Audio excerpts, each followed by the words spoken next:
So it's a good practice, working with an engineer, providing feedback.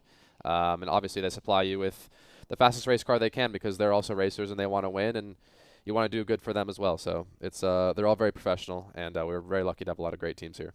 Janetta safety car is out leading the teams. Everybody's going to be on those slicks, the Hankook slicks, and everybody gets 2 sets of Hankooks to work through the weekend. Yep, once qualifying starts, you get 2 sets to use. You can kind of choose how you want to use them, so you can kind of see some differing strategies.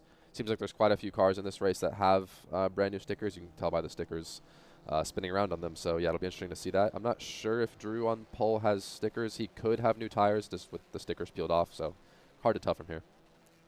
Again, Gaston Arazu in that blue car is the current points leader in the Ligier Junior Formula Championship. How much do the teams help you develop your strategy? Yeah, the strategy in these type of races, obviously we don't have pit stops, right? So it's all about kind of what you're doing as a driver. And it really varies. If you're starting at the back, it's, let's try to make up positions off the start. Let's try to be effective. If you're leading, let's try to, maybe be a bit more cautious. Let's not make any mistakes. So they definitely coach you before the race. Then also we have radios in the car, so they'll be talking to us and guiding us through what to do. Let's give you a quick rundown through who we will be seeing in today's race. Drew Such will be starting up front in the 28. Jacir Beckham alongside in the 7 out of Montreal, Canada. Cash Felber out of Akron, Ohio in the 11 will start 3rd. Daniel Cará out of Houston, Texas, car number 10, will roll off 4th. Gaston Arazu, our points leader out of Uruguay, he is starting 5th. Roman Felber in the 73 out of Akron, Ohio, will be 6th. Harbir Das out of Cleveland, Ohio, in car 23 starts 7th. In 8th, in car 26 is Avon Hansen out of Elkhorn, Wisconsin. Maximo Karam from Lebanon in car 46 starting 9th. Luca Day out of Montreal in car number 9 goes 10th. Michael Fatutta in car 12 out of New York City goes 11th. Kelsey Pinkowski out of Rochester, New York, car 20. She will start 12th. And rolling off 13th in car 27, Augusto Pachetta out of Argentina. So a good look at the international flavor. You got Canada, Uruguay, Lebanon, Argentina, and of course the U.S. all represented in our Ligier Junior Formula Championship.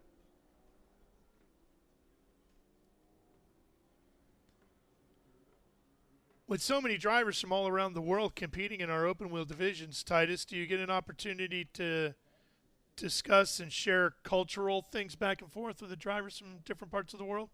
Yeah, absolutely. And another thing as well is a lot of team members that you're around all the time are also international.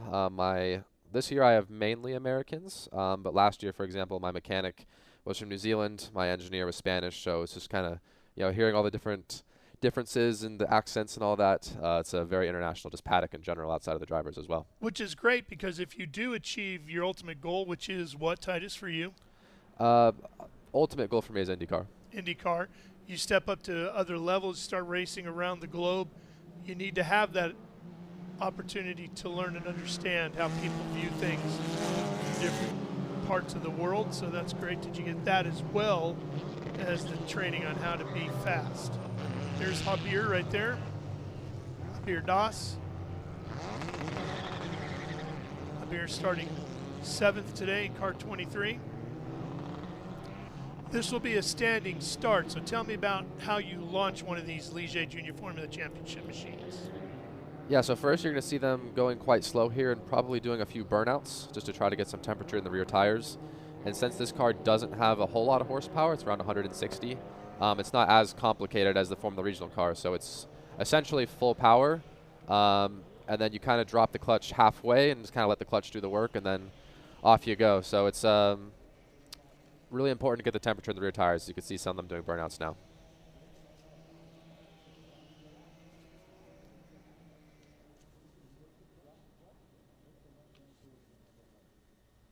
Coming up underneath the starter stand, they'll roll past us down towards the exit of pit lane.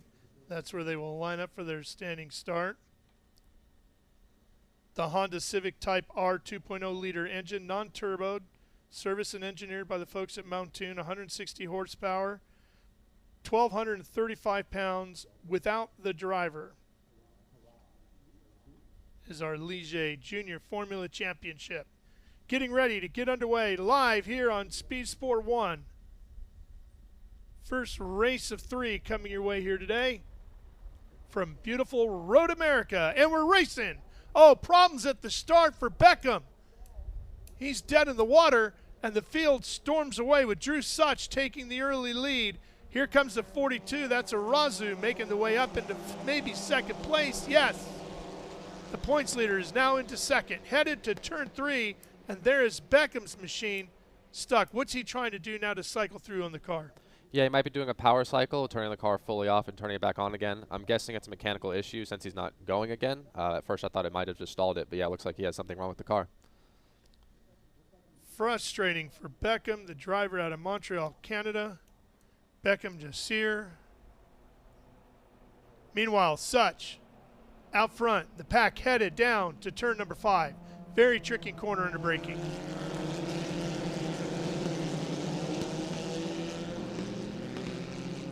Yellow is out. I'm guessing that's due to Beckham on the front straightaway still.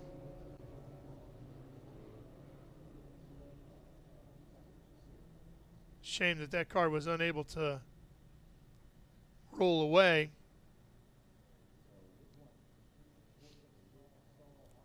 Yeah, very unfortunate, but also quite lucky that no one from behind made any contact with him. It could be quite hard to see when someone isn't moving, especially when there's a car between you, so quite lucky. You might have also seen that there was a light flashing on the back of his car. That's because whenever the engine shuts off, that flashes to try to make the drivers aware that there's a car stopped in front of them. Warn the drivers behind, yeah, great little safety feature. Headed over into the carousel area.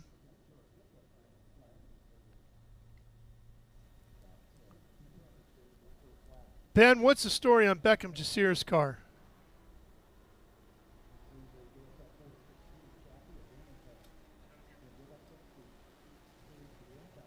The wall, Beckham Jacir, he stalled, but then he just could not get it to refire. I saw him looking at the steering wheel. His mechanic was right over the wall, but it looks like he just couldn't get it refired. He got it moving to the start, but it stalled, and now he's just going. So you can see that they hot pulled him out. They're going to undo that. The mechanics are, now that they're over the wall, the mechanics are able to work on the car. They're going to try to get it started to let him go back out there. The pace car is out as the field comes up the hill onto the main straight. But that's it right now for Beckham Jacir. And I think I just heard the car refire. So I guess they're going to try to come back at the back of the field. Not sure the ruling there, but he's going to be down a lap. Beckham Jacir started second. Ralph, that's all the information I have right now. Back to you in the booth. Yeah, he'd have to attack the back of the field, right? Yeah, but it looks like if they let him out now, he might not be a lap down because they haven't crossed the finish line yet. Not 100% sure on the ruling of that, so I guess we will see. But he hasn't gone a lap down officially, so yeah. Either way, though, he will be starting last at best. Field is making their way into the final corner here, so if they're going to get him out before, it doesn't look like he's going to make that. Maybe he'll be starting from the pit lane from tail of the field. Yeah, it looks like they're holding him there now. They might just make him join the field a lap down, unfortunately.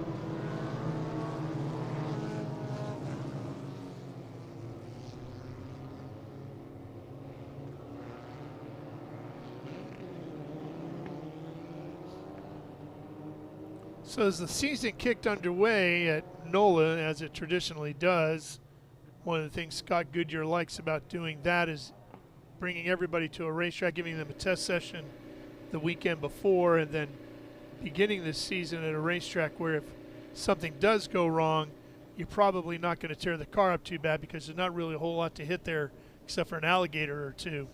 Then you come here, much more high-speed circuit. Not that NOLA is slow, but obviously this is a much more high-speed circuit. Is it easy to transition from NOLA to Road America, or does it take you a minute to get up to speed? Yeah, I would actually say that this track, as a driver, at least from my perspective, maybe some would disagree, is actually a bit easier than NOLA. A big reason for that is the surface. The surface here is super smooth. It's consistent everywhere. Where NOLA, the track is actually year on year kind of sinking a bit in some places, so the bumps make it quite difficult, especially in those high-speed S's we had. And in that final sector as well, it was quite rough. So here it's just nice and smooth. You don't have to worry about that too much. And of course, you have kind of more high-speed corners here. So you got to build confidence there, but we have enough test sessions to kind of build that up.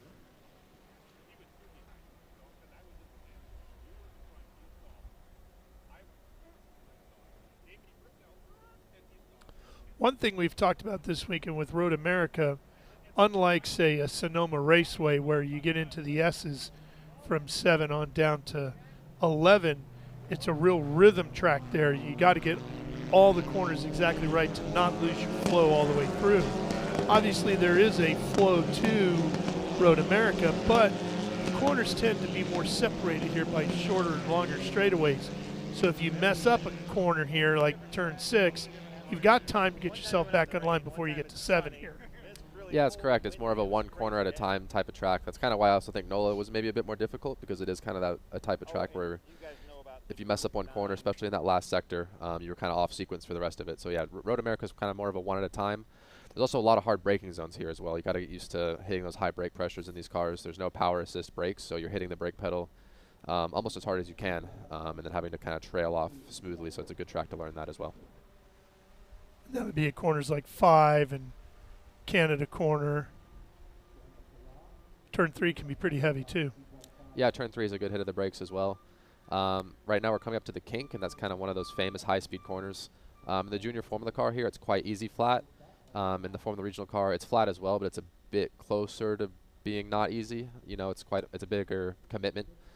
So it takes some time to build up there. But yeah, these cars, it should be easy flat. And the carousel as well is also quite a challenge. It's super, super long. I mean, you're top of 5th gear for 5 seconds plus, or maybe more than that. So it's tough on the arms, tough on the neck, but it's good practice for sure. So flat through the carousel, and then flat down the straightaway to the kink, flat through the kink, and flat all the way down to Canada corner. Yeah, the carousel is not quite flat in the FR car. It's very close, but in these junior Formula cars, it will be. That's a significant amount of time at full speed. Yeah, it makes that exit out of turn 8 quite important. Janetta's safety car should be pulling off here shortly. Heads for pit lane. Drew Such will lead the field up the hill and back to hopefully green flag conditions.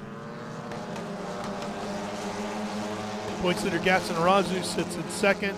Daniel Cará in 3rd. Then Felber, Das, Mulcairn, Hansen, Pachetta, Felber, and Fatutta into the top 10. Green flag is out, and we're racing again. Through some of the kitty litter that was put out yesterday, Arazu swinging out to the outside. Such holding that inside line is ahead to 1.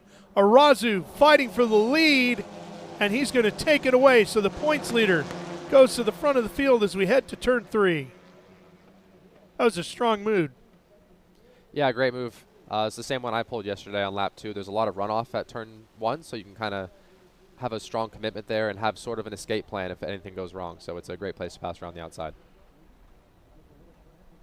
Well, Raji must have been paying attention to your race, because it worked out well for him as also. Here we are back down to turn number 5. Such getting pressured from the outside by the 10 of Cará. Cará going to move past as well, so Such goes from the lead to 3rd. He's got to find his rhythm in a hurry here, Titus. Yeah, you definitely don't want to have that momentum going backwards. So you want to start moving forwards as quickly as you can. And yeah, Cará made a great move there around the outside of 5, just braking just deeper, and that was what got the move done. Felber now. Oh, Such off course. And Felber goes by. 2 or 3 cars go by. Looks like there was a lockup. Sure was. Still made the corner, though. Still made the corner. Such losing 3 more places. Boy, he went from the lead all the way down to about 7th or 8th. Yeah, I'm thinking maybe he has low tire temp because he went off at turn 6, which in this car is quite an easy, flat-out corner, so he might be lacking a bit of front-end temperature. Make it 6. Razu, Cará, Felber, Dawson, Mulcairn, all moving past Drew Such.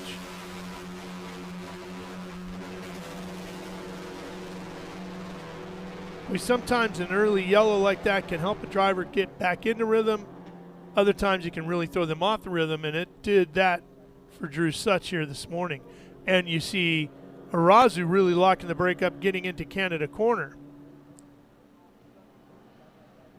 Too wide racing as we work our way through Thunder Valley. Such got to be careful. He might lose another spot here. Here comes Pachetta. And Such off course again. Such has dropped like a rock on this opening lap here as we get back to green flag racing. Arazu trying to protect the inside. Cará tucks back in behind him as they head into turn one. What Cará is, or I should say, Gaston Arazu is locking up the brakes in almost every corner.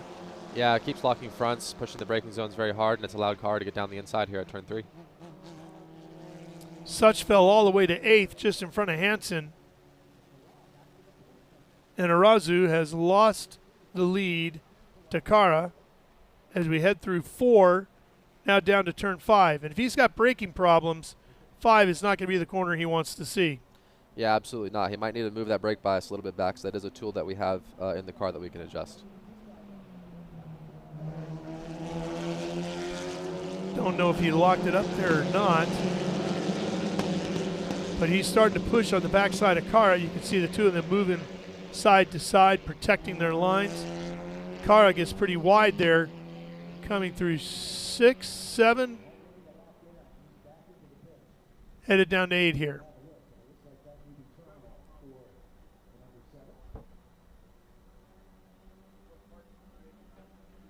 Here's the carousel.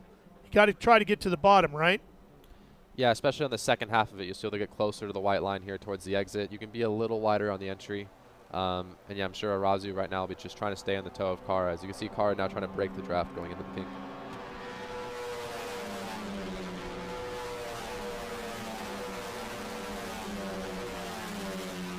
Well, it looks like Drew Such stopped the bleeding a little bit and has kind of held his position now. Now he's got to start focusing on trying to move forward again.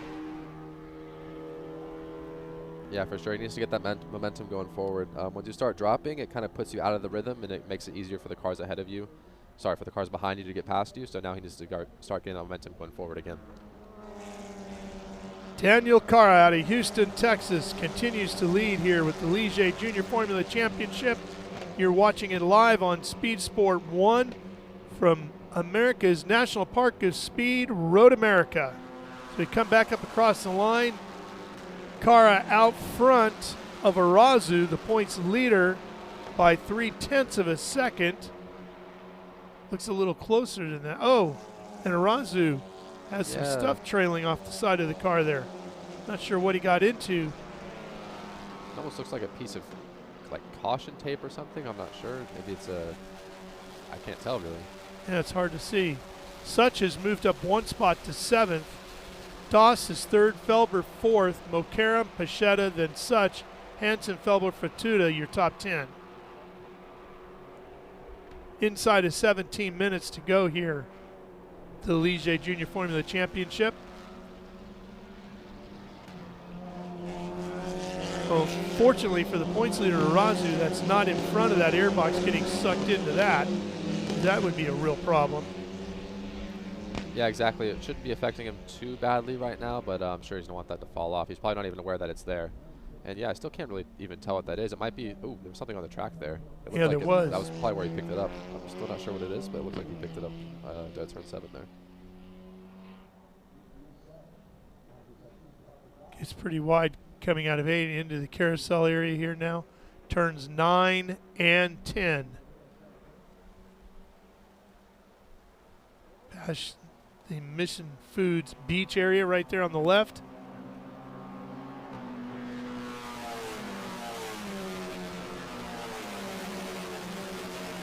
We're through the kink and on our way down to Canada corner.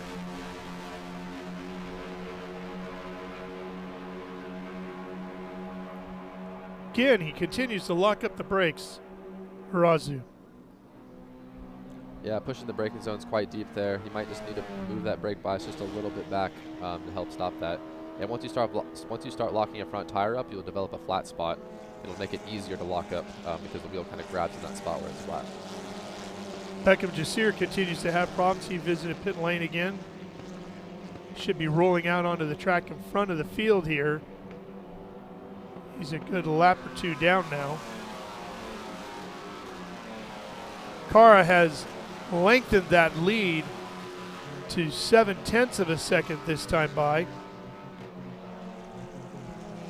He seems nice and smooth and controlled inside the cockpit of the car. Yeah, he's just taking off the laps. He definitely seems to have the pace. He's slowly breaking away from that toe. It seems like Arazi was just struggling a bit. You can see his car moving around in the braking zones. Slowly losing that toe, and slowly the cars behind as well are just catching up to him, it seems like.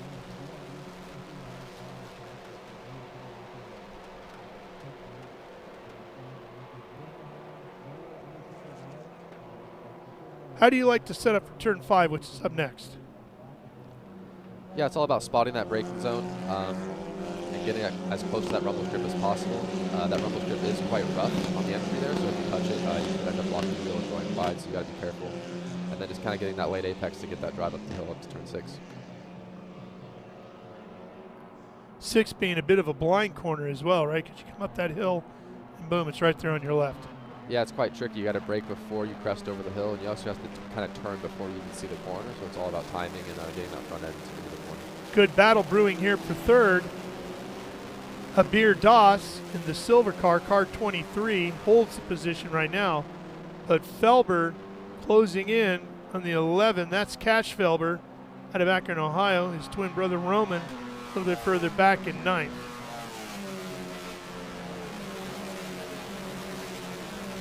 Last time across the line, he was within half a second or so he's well within that draft with the car ahead of Das. And a fight going on behind them between Mokaram and Such. Such has moved himself up to 6, trying to get into the top 5.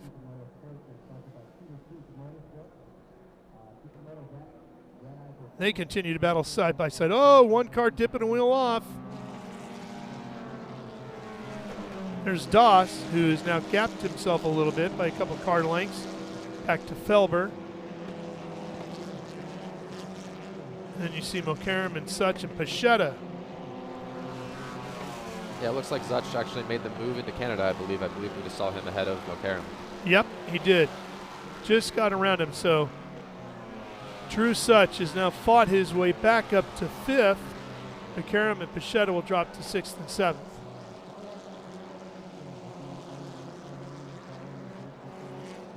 Well, he's got 12.5 minutes to go to make up some more of that ground and get himself back up into a podium position here.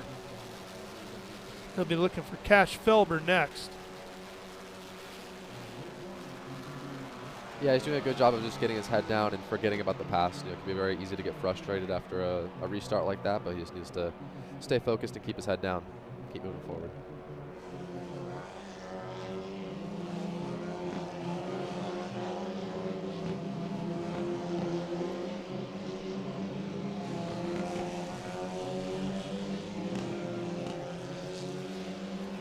Like off the back of Hansen's car as well, there's the same sort of string that we see on Arazu's car, so it seems like a couple of cars have picked up that piece of debris.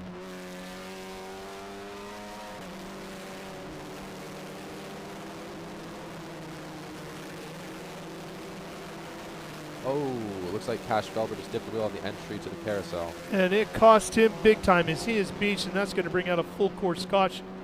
There's no way he's driving out of that. Yeah, he will be stuck. We just caught that on the camera, actually. He dipped a wheel just into the grass, and it just took him out wide because there's no gripping force. So he'll be frustrated with that. Easy mistake to make, though. You're looking into the corner, right? So you're looking right, but you have to set up to the left and be as close to that line as possible. So easy mistake to make, but a costly one for sure.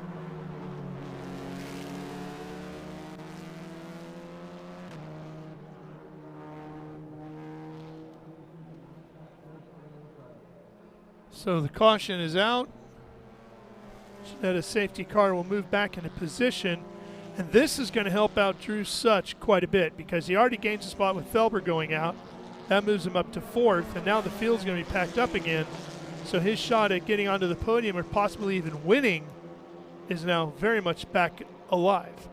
Yeah, he really needed that. He'll be fully back in the fight now.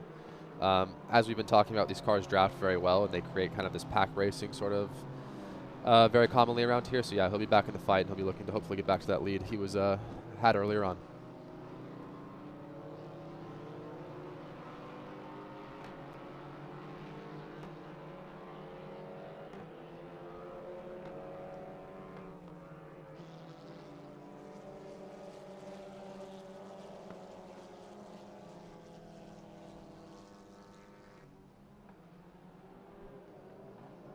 You know, that area there through the carousel at one point in time, they were getting ready to build this racetrack back in the 50s, was a giant gravel pit.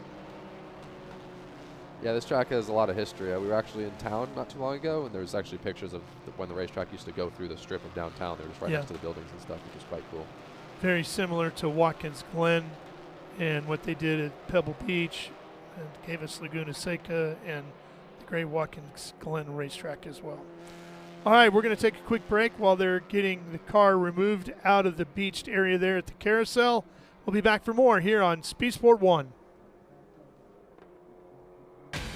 Rev up and get ready for race day with Mission Foods. The world's best racers and tastiest products come together to make every race delicious. Fully loaded tacos, fast wraps, piled high nachos. Whatever you crave, Mission will help you be race ready with easy to make recipes that will take your race day to the finish line. Keep your racing delicious and enjoy all the mouth-watering action. Brought to you by Mission Foods. Too fast, too tasty.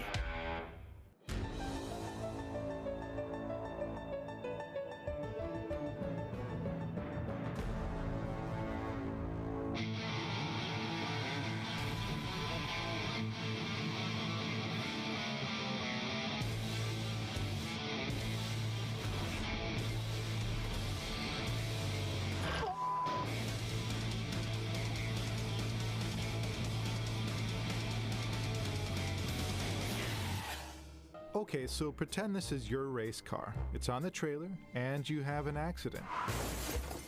Ouch! At least your truck's insurance will pay for another one? Yeah, not so fast. Standard insurance won't replace your race car, whether it's in the trailer, in the paddock, in the garage, or the repair shop. But at Hagerty, we can protect it for what it's really worth anytime it's off the track. No matter what or where you race, offer less than a set of race tires. Hagerty, let's drive together. What does it mean to be built with Summit? It means you're hitting the autocross, drag strip, road course, trail, dirt, or open road with confidence. Because built with Summit means you're using parts from the top names in performance. Priced to make your project affordable. And it's all backed by trusted tech expertise and blazing fast shipping. Summit Racing Equipment. Let's build it together. SummitRacing.com. Back here at Road America, getting ready to get back to green here hopefully soon. Getting into the very late stages here with our Ligier Junior Formula Championship. So it's going to be a sprint to the finish here once we get back to green.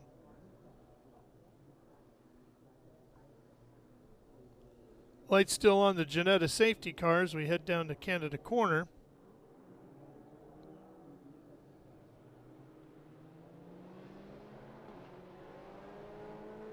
Whatever the braking problem was for Gaston Arazu, the points leader who runs in second, he seems to have alleviated that somewhat here in the late stages.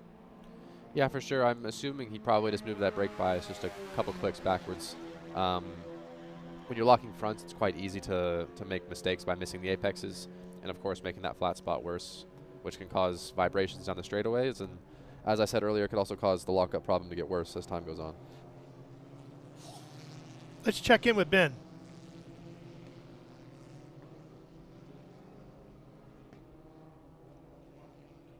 Dawson drew Such, but what happened to Drew? Why did he fall back there? Do we know? He ran wide on one of the turns and gave the other opponents a chance to just pass him. So he's working his way back up right now as we speak.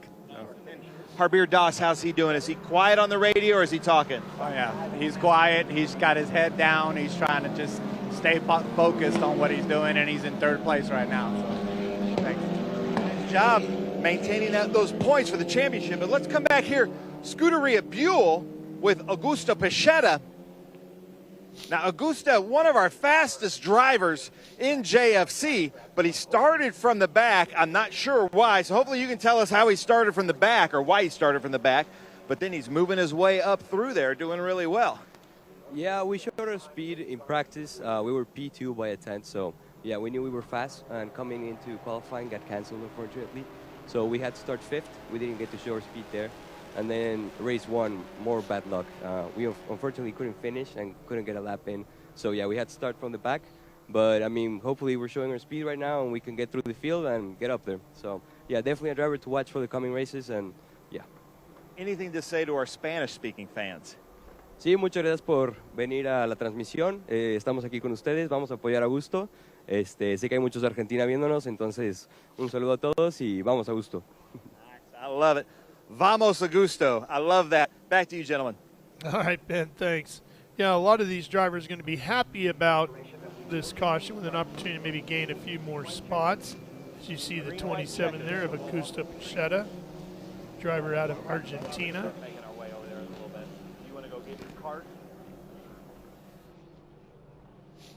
But others, like Daniel Cará, probably not so happy about this yellow because he had a nice, comfortable lead. Now he's got guys run on his tail. Yeah, exactly. When you're leading, you never want a caution, especially when you're leading by a healthy margin like he was. But for the other guys, it's giving them a second chance. It's giving Drew a second chance. It's giving Harbier as well a chance to get closer. And everyone else in the field, you know, if you had a gap ahead of you, now you have a chance to get by them again.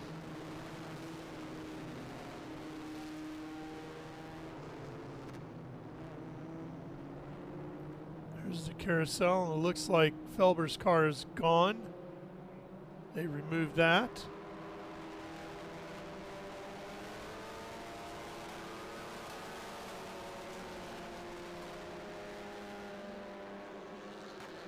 So next up for the championship is Mid-Ohio, is it not?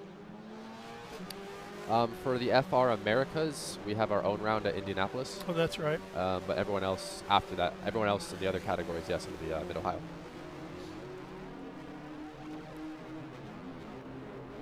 How do you like the Indianapolis circuit? I mean, it's quite special, right? It's probably the most prestigious circuit in the world, probably. And the obviously it's known for the oval, but the road course is quite fun as well. Provides some good racing. Last year, I was quite fast there as well, so looking forward to getting back.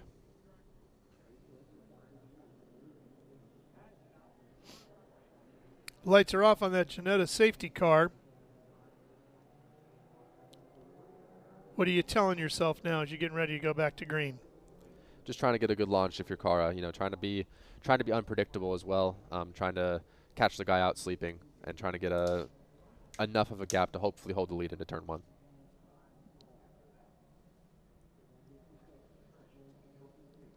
What would you want to do if you're Daniel Cará right now and you know Arazu's right there and he likes that outside going into 1? Yeah, even though the outside move is definitely possible, I still think you need to defend the inside. It's definitely easier to pass on the inside, so I'm sure we'll see him go to the inside. Oh, one car gets spun around. That's such. It might be hard to tell. Oh, that's going to keep the caution out as we went green and white. So I think this is it is such. What an unfortunate day he has had. This is going to bring the caution right back out. Arazu going for it.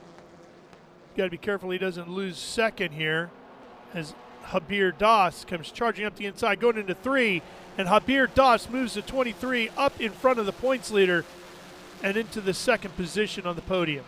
Yeah, great move by Javier there down the inside of turn 3. Looks like he's been defending into turn 5 now because Arazu has a run going into turn 5.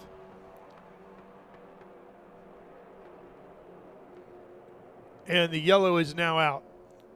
Just as Arazu got right back by in the braking zone as well, so that'll be unfortunate for Javier. Oh, and there is Drew Such, who just cannot believe his luck here today. Boy, that's the emotion coming through right there. You know, he started up front, got to the early lead, then things started going wrong in those first couple of laps, and he fell back to 7th or 8th. He had worked his way all the way back up to a fighting position.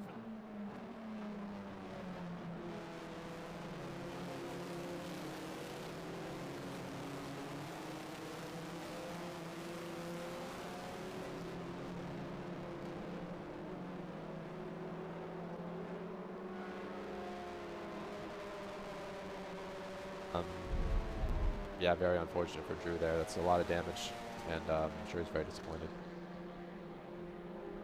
He just can't believe it, can he? I can't believe the form. Yeah, very unfortunate. He's been super fast all weekend. Obviously winning the race yesterday, being on pole today. Had that rough restart, but was coming back to the field and really had a good chance there to be fighting for the podium and maybe even a win again. But looks like we'll be finishing this one under caution. What a shame. Such was second in the points coming into today, behind Arazu, who's going to be on the podium. Habir Das was just 4 points behind Drew in the points coming into today. He's going to finish on the podium, so he's going to leapfrog in front of him. So Drew is going to fall out of the top 3 in the points, as well as having all the damage to his race car.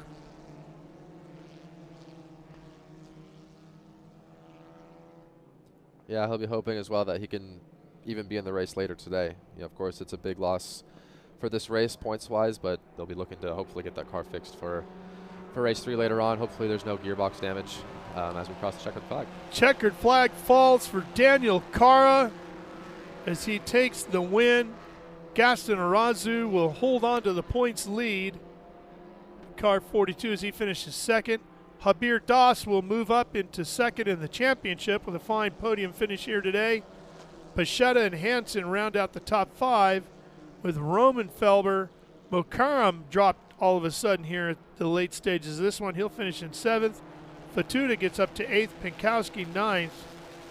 And then Cash Felber in 10th. And Drew Such will be credited with an 11th place finish here in this one.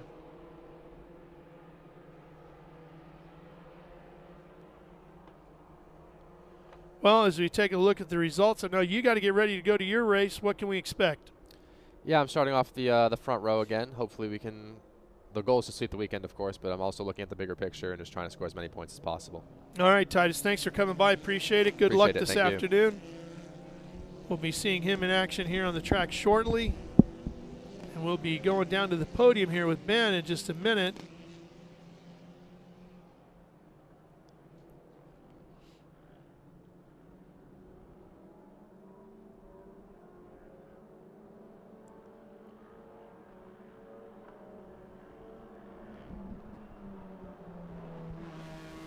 Well, the smallest of the Formula cars that we'll be seeing in action here today. Put on some great racing. Although, unfortunately, this one finishing under yellow.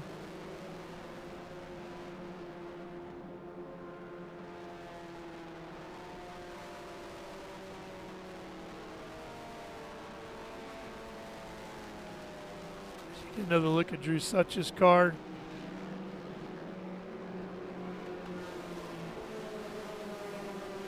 Let's take one more look at this.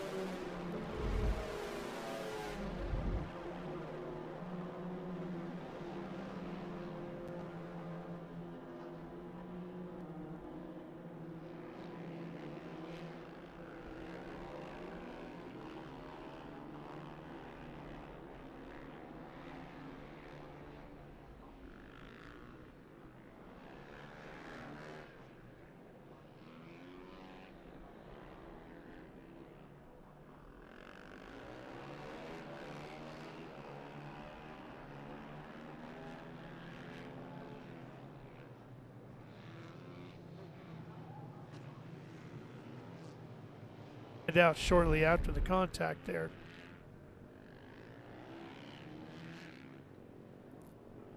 The field will roll by onto the pit lane.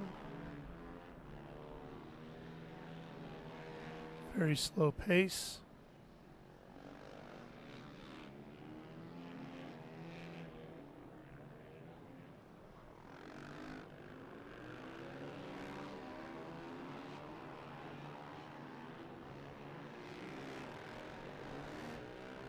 Now they can get about the business of removing Drew's car from the pit entrance.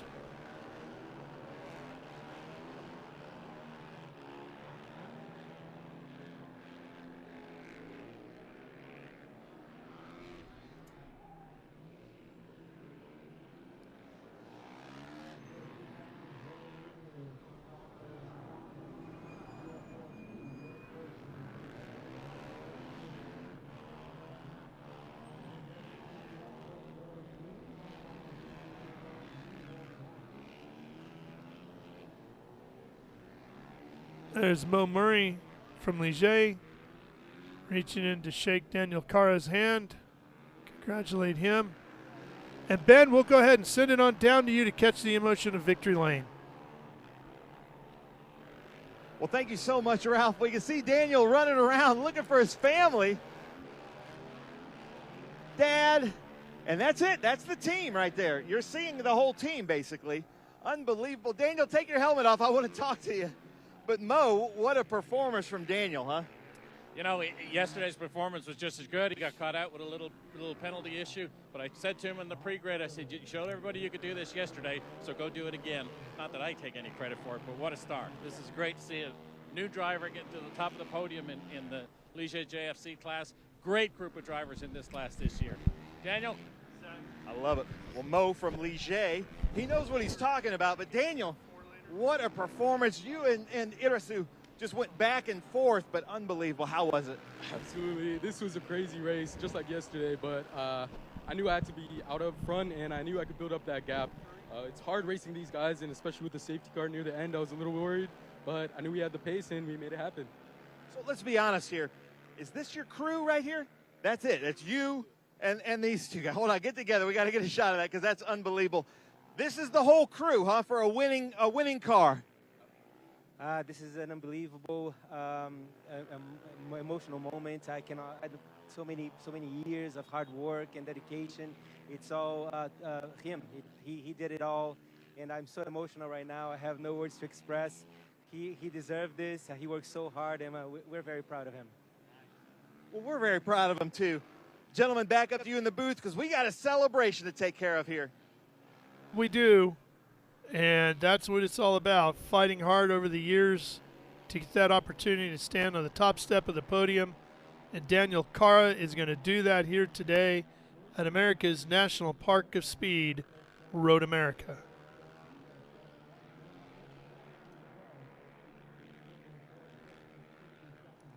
The drivers will be making their way over onto the podium, and we will hear from all three as we wrap up our Ligier Junior Formula Championship event here on SpeedTour 1.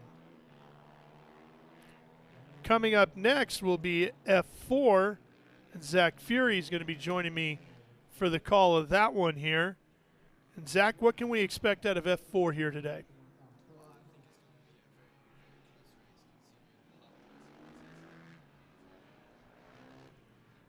And we should have seen you competing in our Ligier Junior Formula Championship here today, correct?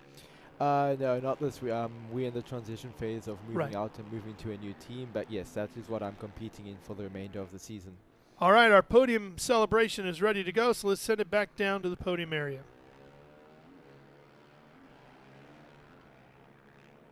As we bring up our third place finisher, Harbour Doss, ladies and gentlemen. Harbour, your fourth podium on the season. Well done. Thank you. Yeah, it was a fun one. Yeah. You were on the podium yesterday, but only after the stewards did their work, so good job today. Thank you. Yeah, it's good to be up here, like, officially. Anybody you'd like to thank? I'd like to thank my parents for their support, the team for their support, W Energy, North Coast Medical Group, and Das Psych. Congratulations. Thank you. Harbour Doss, your third place finisher, ladies and gentlemen, for Berg Racing.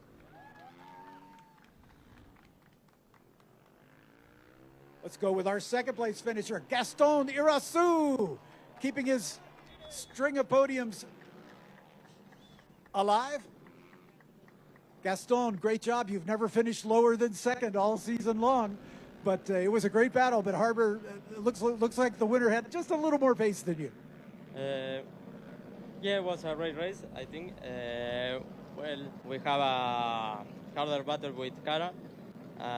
But I'm very happy for the second place and get good point for the championship. Anybody to thank? The team for all the work he do for me and the car, and my sponsor and father, and my family for all this. Congratulations. Gaston Irasu finishing in second position for Champagne Racing. Let's bring up our winner. He was top step of the podium yesterday. This time we hope it sticks. Daniel Cará, my friend. Hey, Danny. I know you had to be a little disappointed yesterday. The stewards decided that there was an issue. Okay, no problem. You did just what Mo Murray said. show them you deserve to be on the top step, and you got it done. Yes, sir, absolutely. Yesterday was unfortunate. It was heartbreaking, but that's how racing is, and this time I wanted to make it clean and make sure I stayed in front, and we made that happen. Anybody to thank? Of course, it's my family, my mom, my dad, my sister, my best friend Cole, everyone in Houston who supported me, everyone in San Francisco, just everyone who's been part of this 2-year journey. Congratulations. Go get him this afternoon. All right, thank you. Daniel Cará, top step of the podium with a big smile on his face. Cará, Origin Motorsports.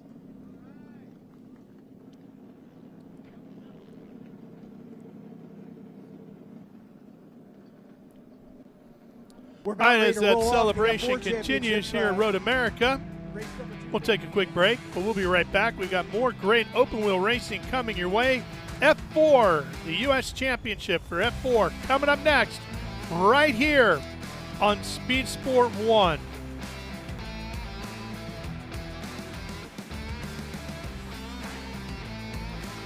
In racing, every second counts. Communication isn't just important, it's everything. Established in 1996 in Daytona Beach, Florida, SpeedCom Communications was born from a passion for racing and a vision to revolutionize motorsports communication. Trusted by competitors across the world.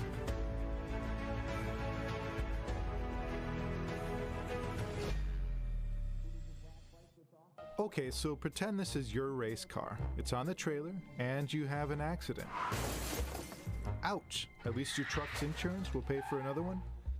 Yeah, not so fast. Standard insurance won't replace your race car, whether it's in the trailer, in the paddock, in the garage, or the repair shop. But at Hagerty, we can protect it for what it's really worth anytime it's off the track. No matter what or where you race, all for less than a set of race tires. Hagerty, let's drive together.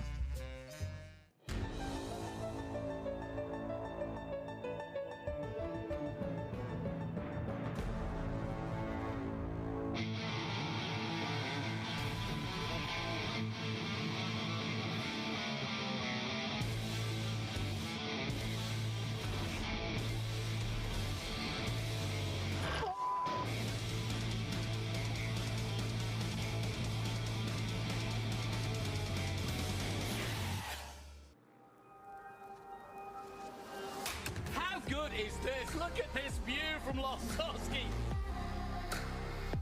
It brings all my fans, it brings the audience into the car with me. Speed turn 140 mile an hour entry speeds. The quickest and most efficient way for me to get information to my drivers is from using the VBox HD2 system.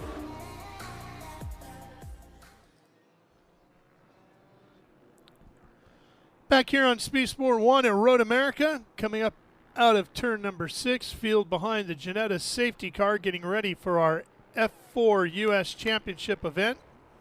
Let's take you through the starting lineup here. Keikai Hawanio will start on the front, pole position, car number 29. Actually, he's going to start third, it looks like, here today. Clemente Huerta out of Santiago, Chile, is in car 17. Caleb Campbell out of Cambridge. Oh, we got one spun around here. That's the 17.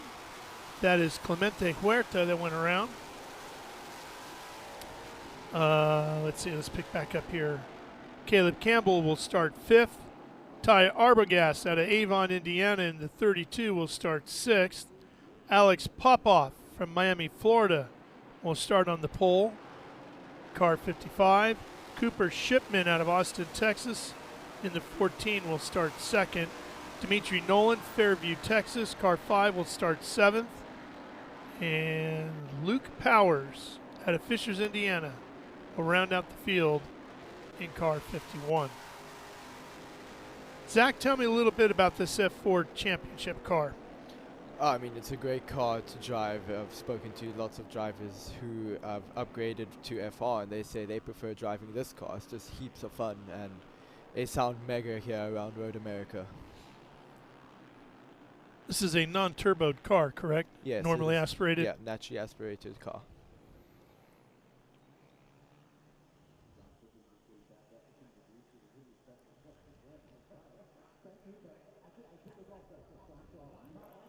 Trying to put some heat in those hand-cooked tires. Everybody on the slicks, of course.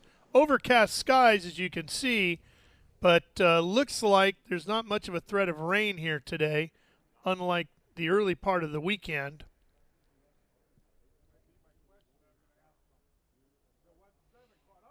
Light's still on the Ginetta safety car.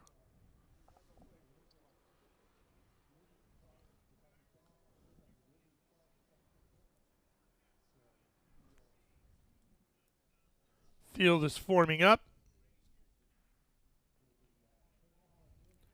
Kekai Hawanio is the points leader in this series with 77, just 2 points over Alex Popoff in the 55, and Cooper Shipman in third with 62 points, just 15 markers behind. Here we go, rolling up the hill, watching the flag stand, which will be to their left. They'll look up and to the left to watch the starter.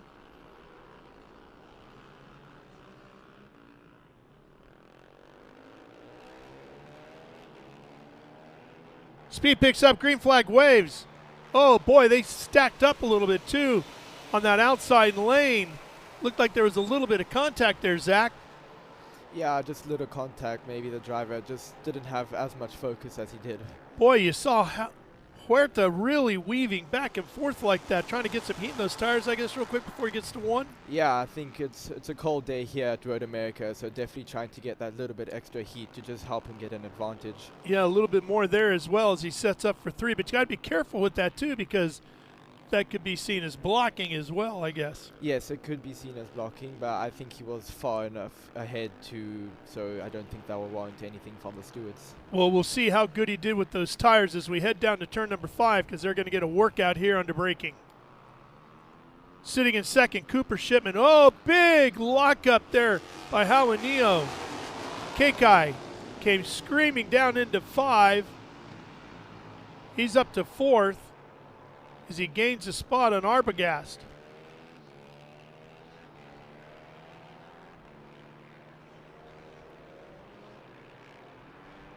Working our way over towards the carousel, downhill here to turn 8.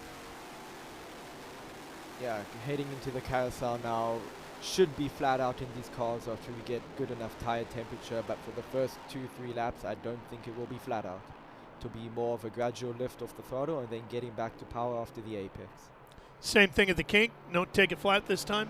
No, I definitely wouldn't advise taking it flat the first lap, maybe after the second lap because it's not as demanding as a carousel. Headed down through Kettle Bottoms over to the Canada corner.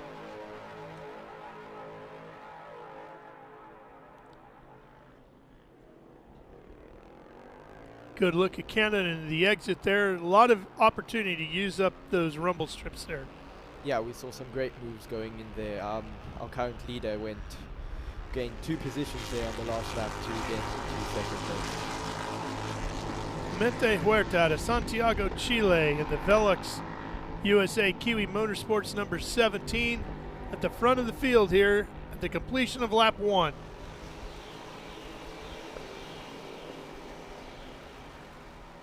The draft in these cars are quite powerful, so you see Clemente over there just trying to break the draft a little to his teammate Shipman, who's following right behind him. Shipman in the 14 out of Austin, Texas. The Kiwi Motorsports entry. Up the 5 car, Nolan. Dimitri Nolan out of Fairview, Texas, in the Crosslink entry. Having some issues here. Is that out of 1? It looks like it.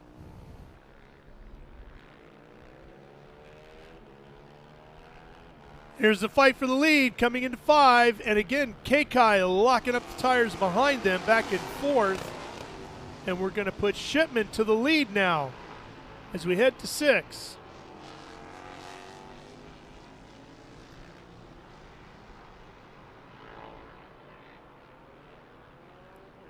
So Clemente is going to find his rhythm in a hurry. And it looks like Kekai lost 4th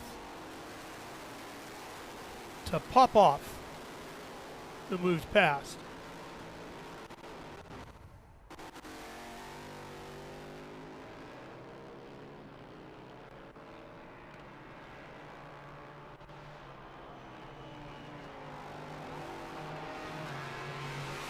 There's a kinky flat this time? I think they could be taking it flat this time. I think they've got enough tire temp now to start pushing these cars a little more.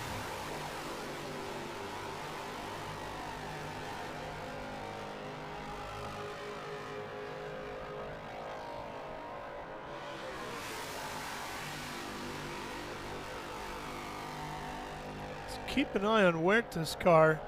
Here, Clemente might get a drive-through. There he is. He lets K-Kai go past. And he's going to continue on. He has slipped all the way back, hasn't he?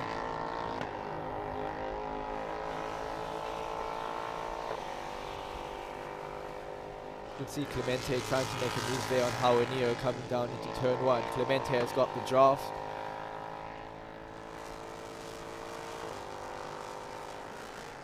Clemente all the way back to 5th, right alongside K-Kai here as they head down to turn 3. And he's got him. Yeah, he did. Nice pass to the inside. Hauanio drops back behind him.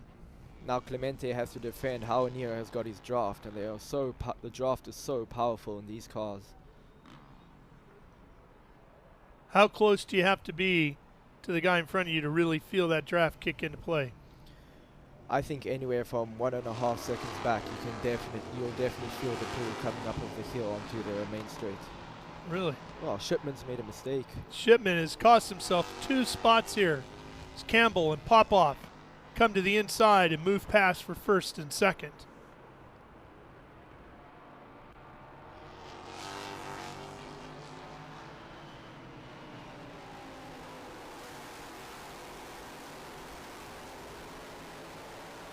Popoff had a good run yesterday, so keep an eye on Alex Popoff in that 55, the white car, sitting in 2nd place.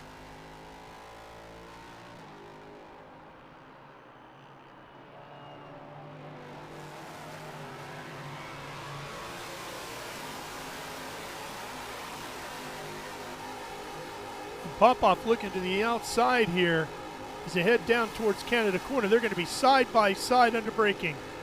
He's right there on the inside of Canada, and Popoff will be the new leader coming out of Canada Corner in the 55.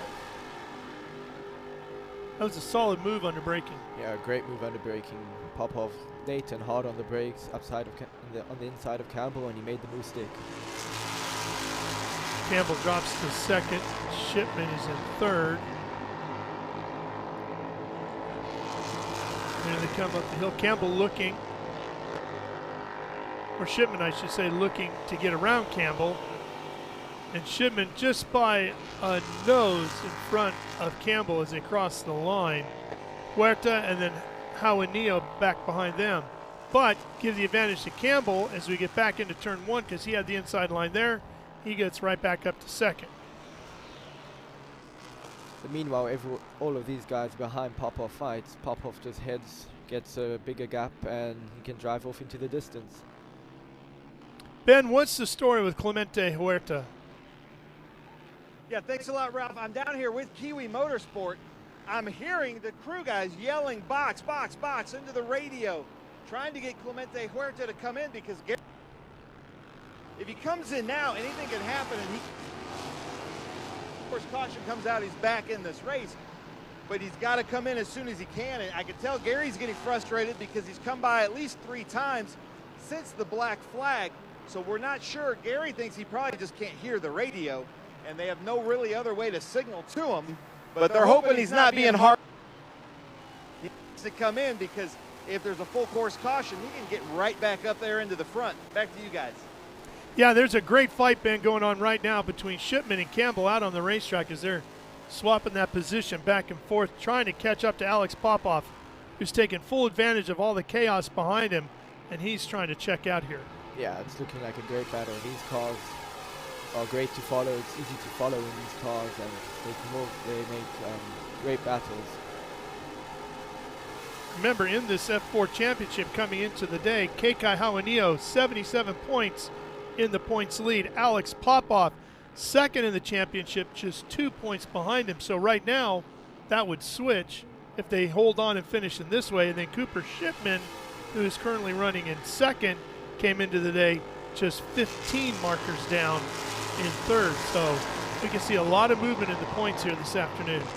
Yeah, the championship battle is on between the top three. Definitely, they all separated very close by. And there goes Huerta, headed to pit lane for that drive-through.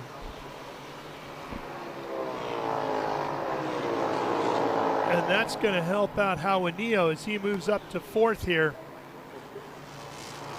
Kekai trying to hold on to that points lead. See if he can get himself on the podium. Clemente gets back up to speed and exits pit lane.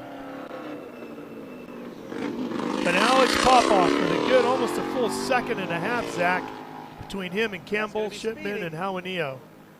And there's Clemente getting ready to re-enter the racetrack.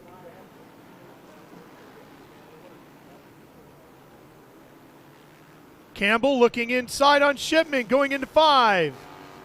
Nice move, but he drifts a little wide. Shipman's going to come back to the inside. What's Kekai going to do? He's going to follow to the inside. Could he get around him as well? Going to get tight right there at 6. We'll go watch in the truck a little bit. Over to turn number 7. Shipman gets around Campbell, but Juanillo could not capitalize as well.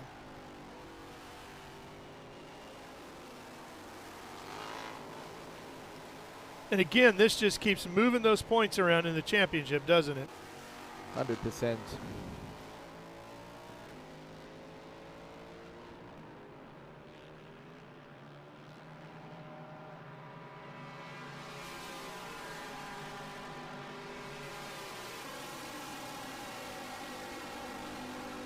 Kekai really seemed to have a grip on this championship lead coming out of New Orleans. Oh, here's a move coming into Canada. Looks like Campbell going inside. Going to retake second away from Shipman. Kekai looking inside at the next corner as they go up through Thunder Valley. And again, he still just cannot complete the pass. What does Kekai have to do here, Zach? I think Kei's have to try and use the draft a little more because Cooper Shipman also has the draft, so I think he has to be smart. He can try and get the double draft. As we can see, he's out of the draft. He's got Campbell's draft coming into turn 1 now. I think he might have got Shipman. He's right alongside of Shipman. That outside line, there's room to make it work here at 1. He'll get the pass done before they get there. So that'll move Juanillo up to 3rd. Now he's got to get that draft broken, which could be a problem coming down through here because you can get a good draft going into turn 5. Shipman gets around him at 3. Maybe Kekai can make something happen again under braking at 5.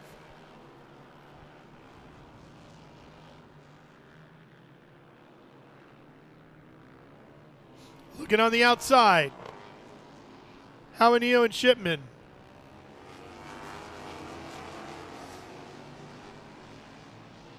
Juanillo tucks back in behind Shipman, holds on to 4th.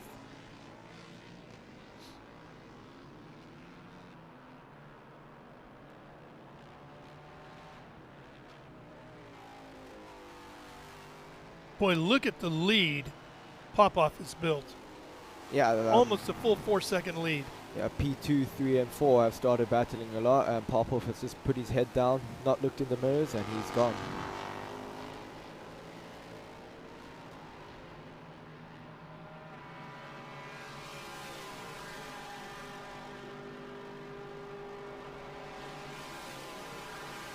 Chasing each other through the kink.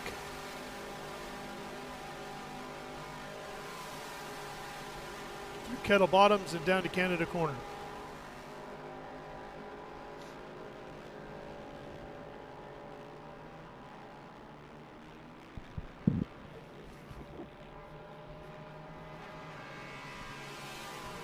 Arbogast runs in 5th. Ty Arbogast out of Avon, Indiana. Dimitri Nolan is in 7th, or 6th, I should say. Then it's Huerta and Powers rounding out the field of 8.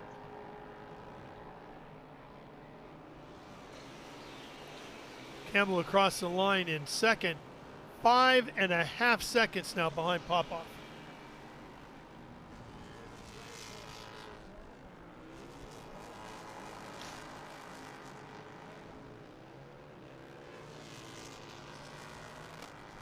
It's got to be very reassuring as a driver competing in these ladder series events to be able to race cars with a full halo in them. Yeah, the halo is obviously used in F1. It came into F1 in 2018 and just gives the driver a little more comfort knowing that his head is protected. Did it take you a while to get used to looking through it? No, I don't think it'll take that long to get used to looking through it. All the F1 drivers and all the drivers who use the halo in our series say that your eyes just focus around it.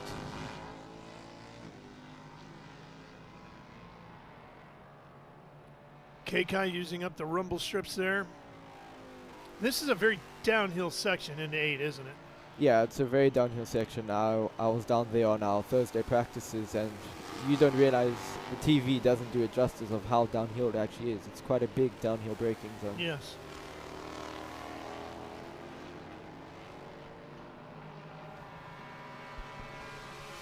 Which leads into this section, the carousel.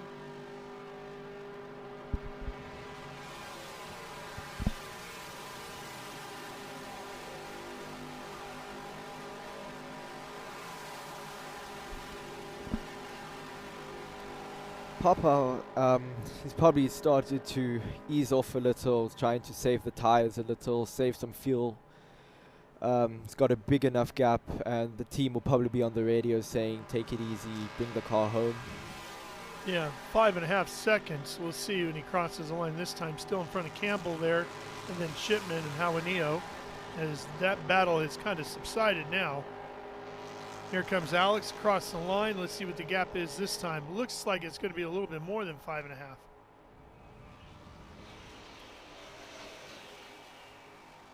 Yeah, it's up to 6.5. He's still chugging on. He's still pushing hard. Sometimes when things are really working right and you've got that rhythm, it's just good to stay in that zone, because if you try to change the rhythm, sometimes that can cause the problem. Yeah, if you try and get out of rhythm, it can cause mistakes, and one mistake can ruin your weekend. Yeah.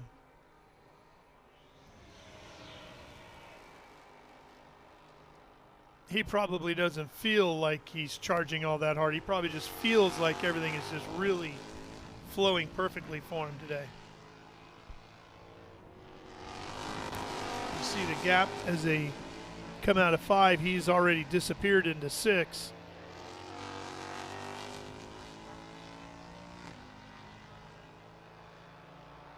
Not even in frame there.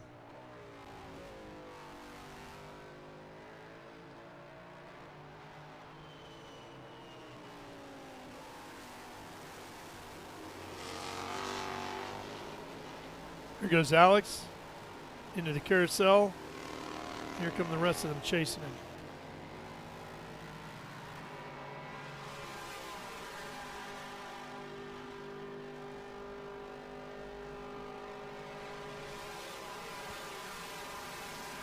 This track, built in the 1950s, they broke ground on it in 1955, in April of that year. The first race, which was an SCCA National, took place here in September of that same year.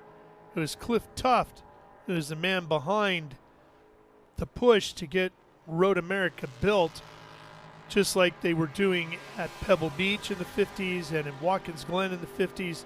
They had been racing through the city streets around Elkhart Lake area, and they realized it's just too dangerous.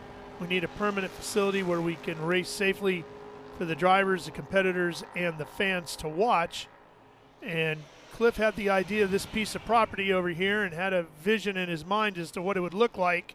Is how Neo makes a move on Shipman here, trying to take over third going into turn number 1. Gets it done. So move Kekai Hawanio, the points leader, up to third for now, because Shipman is right back on him, Zach. Yeah, Shipman will have his draft coming down into turn 5. Let's see what Shipman can make of this. Coming into view, and they'll screen past us and get ready to set up for 5. He is right in that draft. Here they come. Kekai moves out a little bit to protect the line.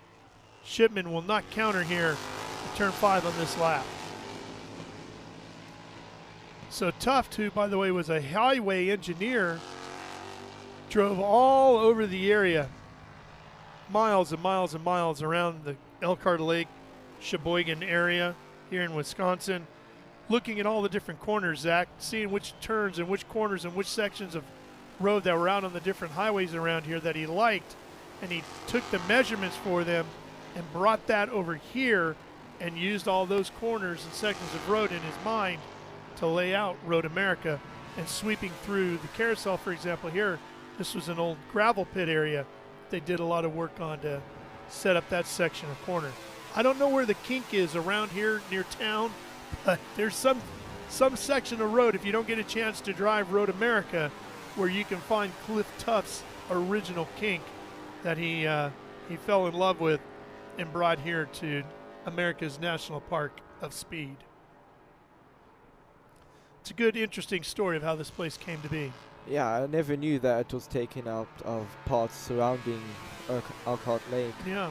It's a very cool story. Elkhart Lake itself, if you've never been here, is a town of less than 1,000 people, just over about 950 people, 970 people living in the village of Elkhart Lake. But it'll grow in size over the summer as it becomes a huge vacation area. And the racing here at Elkhart Lake will be a big part of that summertime fun. Trans Am will be back here in June. We'll have that for you live on Speed Sport 1, Trans Am, and TA2.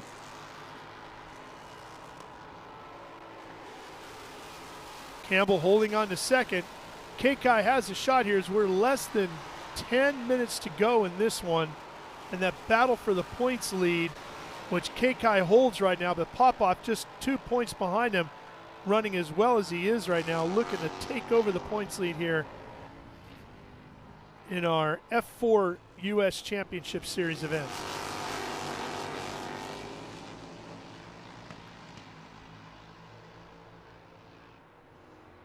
You see any sections on the racetrack outside of the draft where Kekai can gain some ground? I think coming down here into turn 8, there's an opportunity to make a late dive, but I think he's too far back on this lap. Another good overtaking opportunity could be into turn 14, the final corner. You take 13's a flat corner, and you open up the wheel and try and make a late dive into 14 if you need to.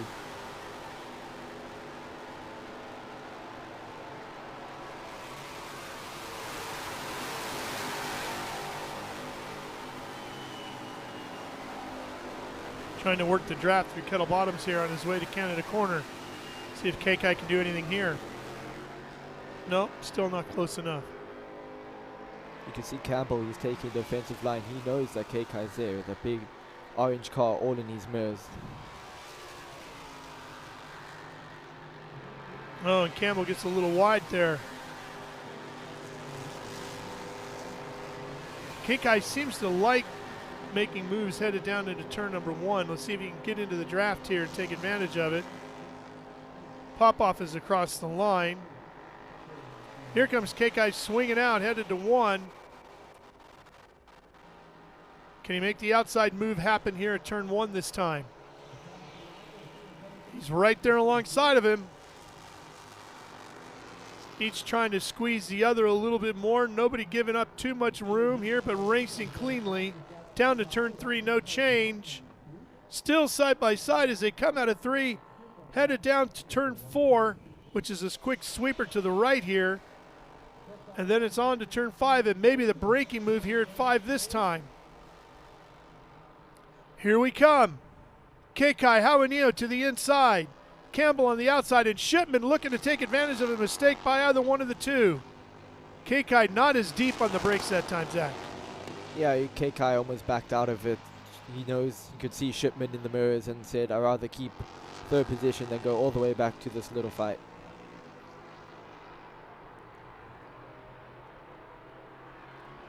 Less than 6.5 minutes to go, and Popoff has come back into view. I don't know if he pushed too hard and the tires have gone away or what, but he lost about 1.5 seconds on the last lap. Yeah, it looks like there's some smoke coming out the back of his car. Oh, what a shame for Alex Popoff. So what was a fight for second is quickly going to become a fight for the win. Oh, they're coming into the kink. This could end nasty. Oh, this is going to be crazy. Coming into the kink, Popoff smoking. He moves offline. Lets the three of them go by. What a shame for Alex Popoff, who's running a dominant pace here. That was heartbreaking. It sure is. Hopefully he's not dropping a bunch of fluids and we'll be able to complete this one before the yellow comes out, because we could have a great fight for the win here. Yeah, if he can pull off safely, we don't have to go to a full course yellow. Kekai really starting to push. You can see he closed up the gap again. Coming inside, going to that final corner. No, can't get it done there. But he gave him something to think about, didn't he? Gave him something to think about. Campbell knows that Kekai is right behind him now, climbing up the hill.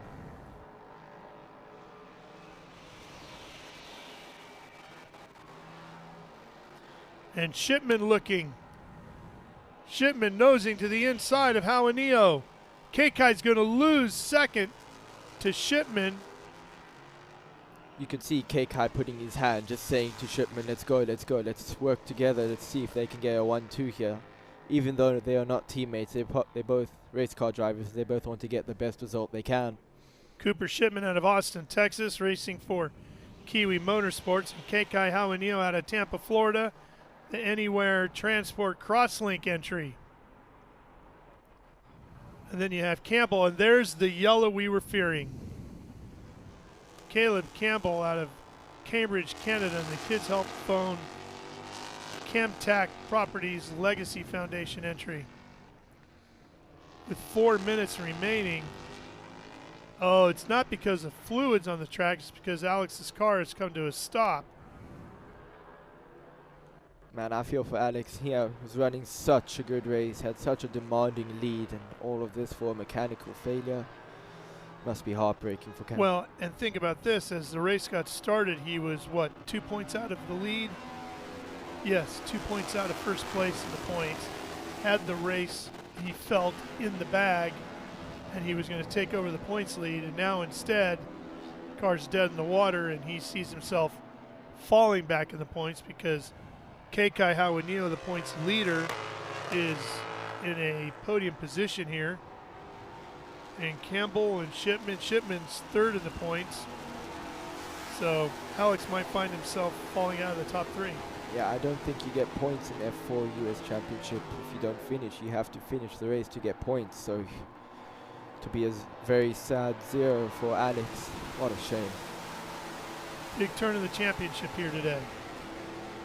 In Arbogast, you see him closing back up on the field. We haven't had a chance to talk too much about Ty, driver out of Avon, Indiana, but he's been solid, staying in that top 5 all day. Hasn't been right on their tail, but he's been within sight of them all morning long here, and he's going to get a fine 4th place finish out of this if it stays this way.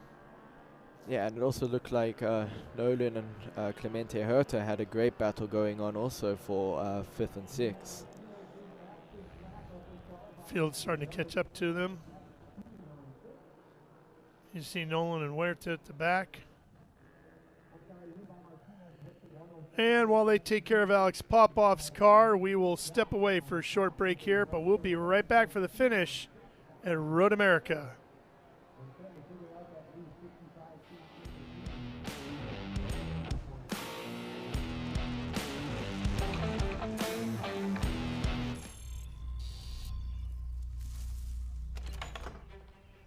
Yes. Hon, the WeatherTech's here.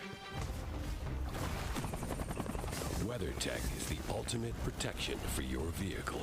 Laser measured floor liners, no drill mud flaps, cargo liner, bump step, seat protector, and cup phone.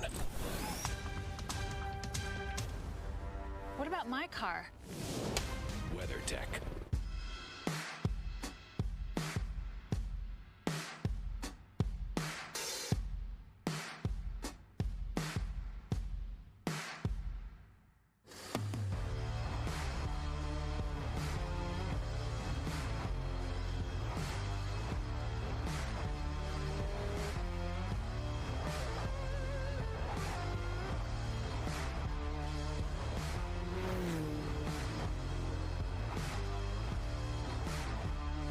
Performance packs 100 years of friction dynamics into every product.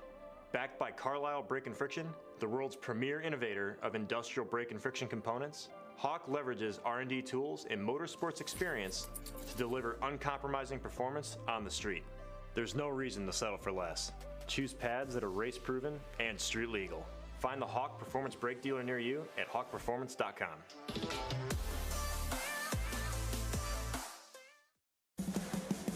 What does it mean to be built with Summit?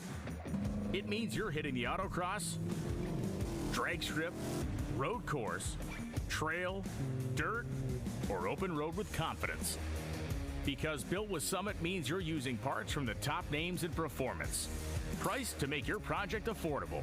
And it's all backed by trusted tech expertise and blazing fast shipping. Summit Racing Equipment. Let's build it together. SummitRacing.com.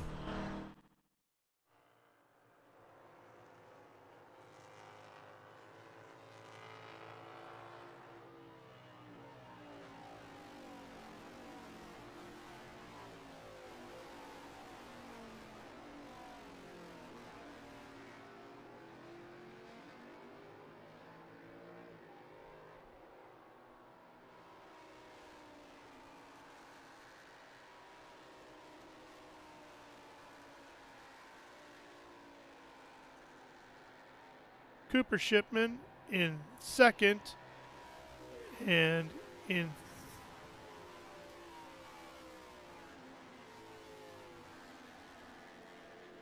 so the checkered flag has fallen here at Road America as we get caught up with you. Caleb Campbell takes the win under yellow. Finishing in second will be Cooper Shipman, and Kekai Hawanio will finish in third and should hang on to the points lead here today at Road America. Well, it's hard to say, Zach, but you wonder, you mentioned that maybe Alex should ease the pace off a little bit. Maybe the mechanicals of the car were getting stressed a little too much under the pace that he was running. But at the same time, you feel like he was driving so smoothly and effortlessly that you wouldn't think things were being stressed. Yeah, I think it's difficult to say what happened to Alex's car. It's a real shame. I don't think he's the type to overdrive the car and put the car under stress. But yeah, big shame for Alex. He had a demanding lead, and it's very, very unfortunate. Sure did. Sure did. Well, unfortunately, a rough finish for him. But our F4 United States Championship Series is now going to move to the victory lane area. Podium celebration will begin, and Ben's going to get busy.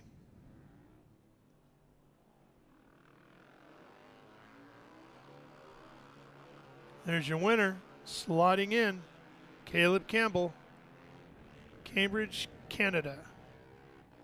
Takes the steering wheel off, belts off, and out he comes. Let that celebration begin. I got to unplug. Can't forget that, right? No, you can't forget that. And there's the celebration, Ben. All right, buddy, take it away. All right, thanks a lot, Ralph. You can see Caleb Campbell. Take off your helmet and Haas device, Caleb. I want to talk to you, but from Canada, this is his first win in the F4 U.S. Championship. We want to mention the Kids Help Phone out of Canada, one of his major sponsors. I'll walk around here. Caleb, unbelievable. Nice job. I met you at NOLA. You're a rookie to the series. I was asking Patrick, is this your first win in the series? He goes, maybe first win ever. How's it feel? Oh, it feels awesome. It was an awesome race. I'm just so happy right now. It was amazing, yeah. Nice. And anybody you want to thank or any sponsors you need to mention? Yeah, I'd like to thank the Kids Help Phone for supporting me, the Legacy Foundation of Canada, my school, Victus Academy, and Camtech Properties for helping me out all the time. And great wheel-to-wheel racing between the three of you. Were you looking in your mirrors just as much as you were looking forward in that race? I was looking back in my mirrors ahead of me. I saw Alex Papao, and I was trying to chase him down. He was crazy fast. It was unfortunate what happened to him, but yeah, it was a good race. Nice. Well, Caleb Campbell, congratulations. Hard-fought win. How about that, ladies and gentlemen, as I send it back up to the booth? All right, Ben, thank you. Congratulations, Caleb. What a great way to start off your wins, huh? Winning here at Road America. Yeah, winning here at Road America, getting a win anywhere is a great place. Yeah, great race. Drivers will be climbing out, and the rest of the podium celebration will be getting underway. Zach, what's in the future for you? You're changing teams, but we know you'll be back with the Ligier Junior Formula Championship. Yeah, so finishing up Ligier Junior Formula Championship for the 2025 season, and for 2026 it's either we do Formula 4 USA or we step up to F4 with Kiwi Motorsports. Yeah, looking forward to just getting back in the car at Mid-Ohio. Well, we look forward to watching you in action. All right, let's go back down to the podium area for the celebration to continue. Lost your second spot. Yeah, it was a good race, you know, a good battle. Obviously not the result that we wanted, but good points for the championship. And we'll come at the next one and see if we can get the win. Yeah, exactly. Still the points leader, I think. So anybody to thank? Of course, my whole family here, my grandfather, Anywhere Transport, and Crosslink Motorsports. Congratulations, Kekai Hawanio from Crosslink Motorsports, your second place finisher, or third place finisher, I should say. Let's bring up our second place finisher from Kiwi Motorsport, Cooper Shipman, his fourth podium on the season.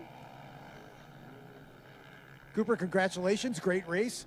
You and Caleb had a good battle, and then Kekai was right on your heels. Yeah, you know, it was a pretty good battle through the whole race. We were kind of swapping and changing. And then about halfway through, I decided, you know what, let me just chill here and save myself for the end. And then once I saw Alex had the issue, I was like, okay, we got to go forward now and try and get as many places as we can before the caution comes out. Unfortunately, just came up one short, but, you know, we'll get it in the next race. Anybody to thank? Yeah, both of my parents for supporting me, Kiwi Motorsports, everyone there, and also happy birthday to my grandma. Congratulations. Cooper Shipman, your second place finisher, his fourth podium on the season. And now let's bring up our winner. My favorite part of this job is introducing a first-time winner, ladies and gentlemen. It's Caleb Campbell. Come on up, Caleb.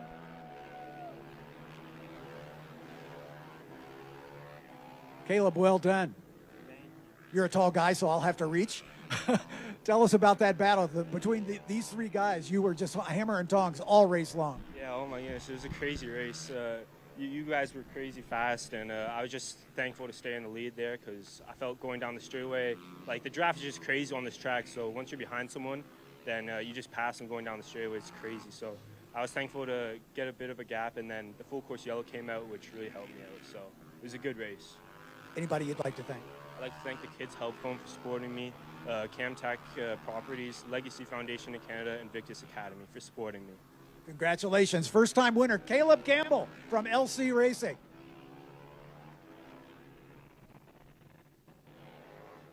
Let's send it back up to Ralph Shaheen as we got one more race to go before our lunch break. Formula Regional Americas waiting on the false grid. All right, John, thank you very much. Nice job down there with all of the victory podium celebration. Now the hat dance getting ready to get underway. And we're going to go ahead, step away, and we'll be back here at America's National Park of Speed with Formula Regional coming up. What a great way to wrap up an exciting morning of open wheel competition here on Speed Sport 1. You're not going to want to miss this. The big guns coming out next here at Formula Regional Americas. How good is this? Look at this view from Losowski. It brings all my fans, it brings the audience into the car with me. Speed turn, 140 mile an hour entry speeds. The quickest and most efficient way for me to get information to my drivers is from using the V-Box HD2 system.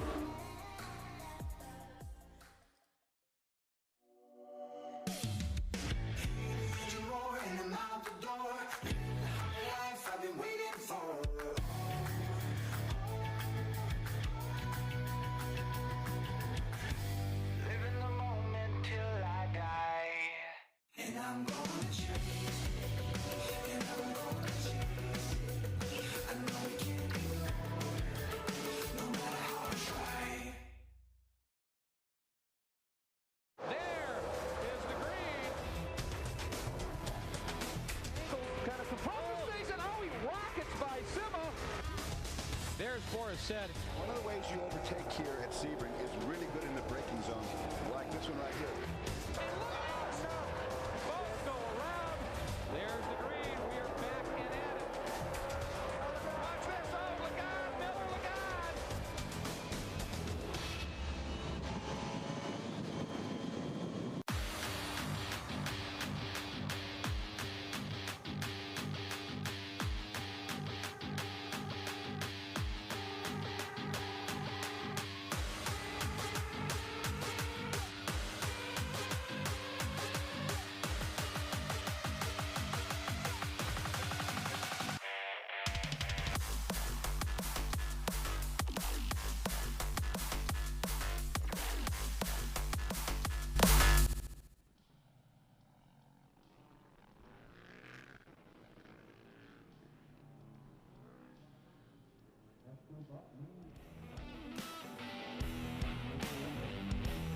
Well, I'm here at the false grid for the Formula Regional Americas Championship.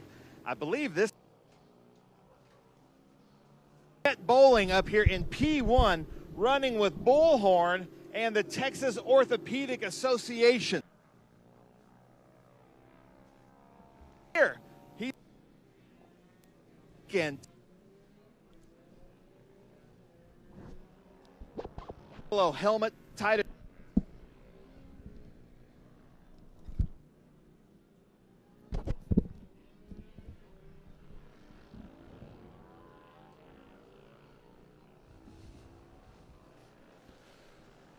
All right, Ben, getting ready to get this one underway. Our Formula Regional Americas Championship.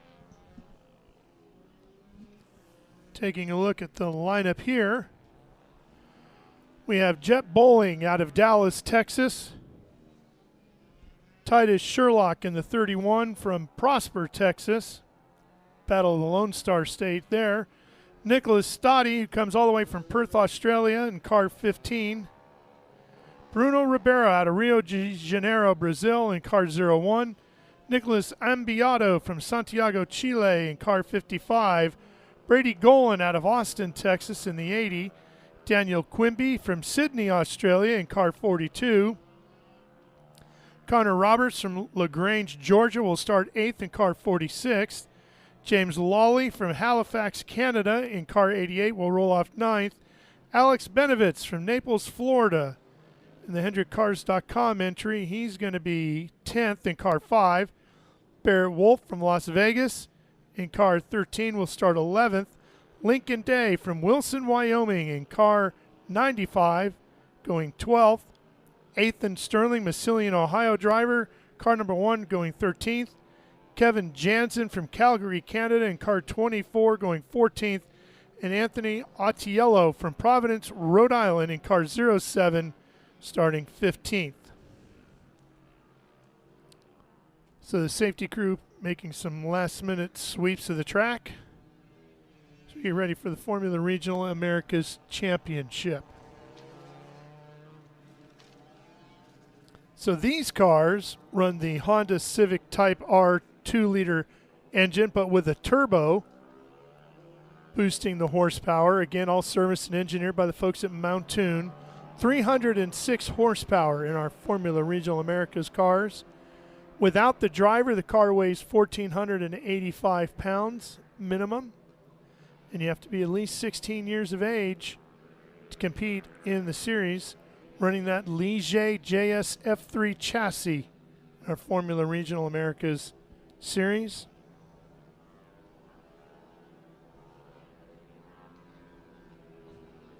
Here's a look at the go-kart track.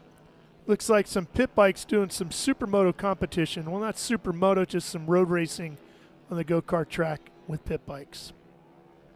You need a little dirt on there to be a supermoto as well. Well, looks like a fun way to spend some time in between the races. Certainly a lot of variety to circuit layouts here. Their go-kart complex.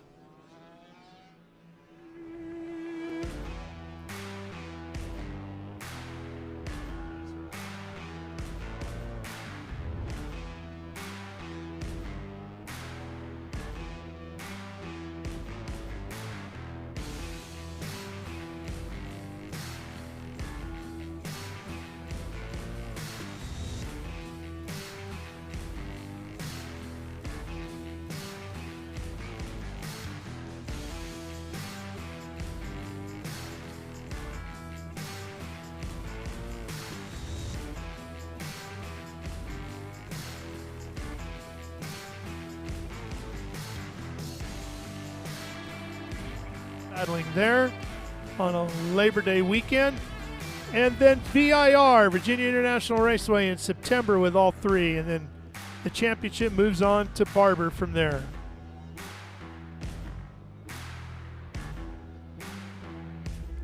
Cars are rolling off the grid and out onto the racetrack. The FR cars getting ready to go, Formula Regional Americas.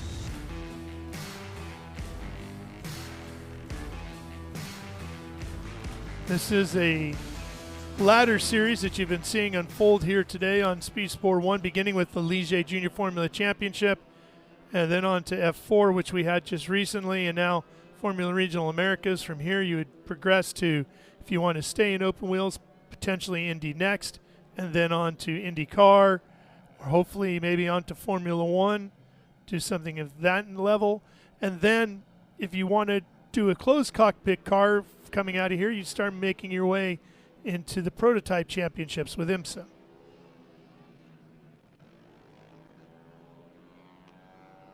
And when you talk to the different drivers in the series, they all have different directions they want to go, but those seem to be the ones that everybody's thinking about, either Formula One, IndyCar, or one of the top-level prototypes in IMSA and the World Endurance Championship.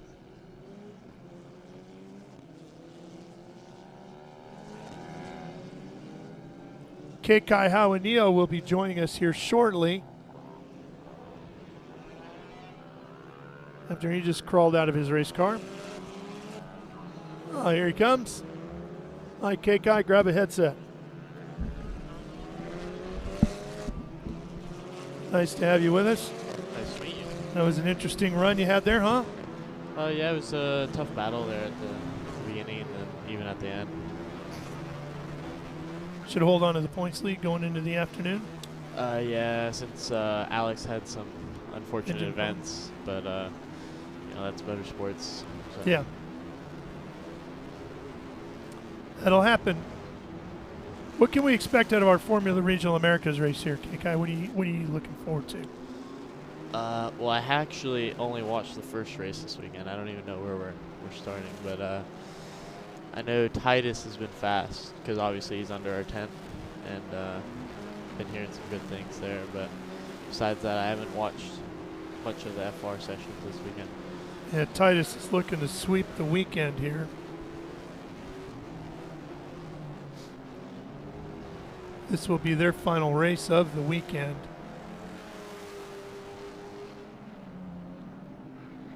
Titus swept Saturday and looking to do Sunday and clean sweep the weekend.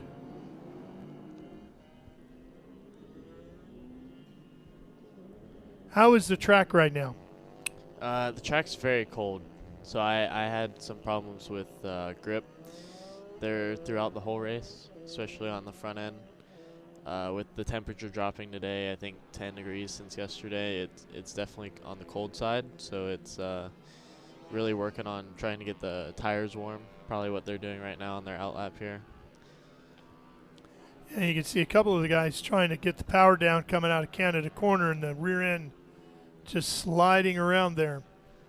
Yeah, a lot of the guys in the Formula Regional coming to the grid there, they'll do like a clutch drop to get the rear tires warmed up, so when they do go to the standing start, they have the traction that they need to take off.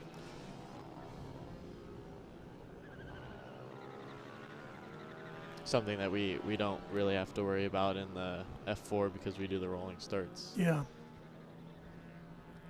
Standing start with the Ligier Junior Formula Championship and then with Formula Regional Americas as well. All right, here we go. Everybody rolling into position now.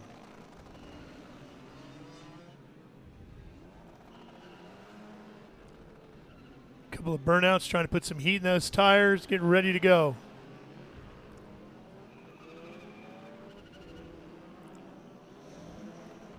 Chet Bowling in the 22, sliding into position. Titus Sherlock alongside in the bright orange 31. Nicholas Stoddy in the 15. Bruno Ribeiro in the brightly colored 01. Field is under the starter's control now. Watching the lights. It's the last couple of cars roll into position. Field is set.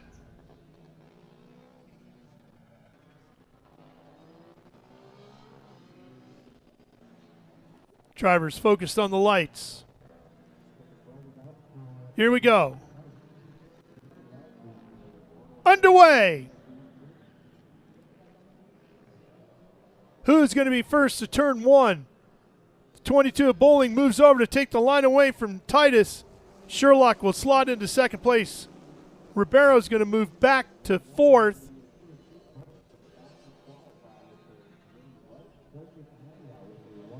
As we make our way down through turn number 3 for the first time at Speed. Tell me about braking on these cold tires going into 5, KK. Well, you got to hope that you warmed them up enough on the first lap there so that when you're going into turn 5 on the first lap, that they're warm and you can brake deep and brake at your marker, and so no one can gain on you on the first lap here. You can see things dancing around a little bit for Bowling as Ribeiro sits in third.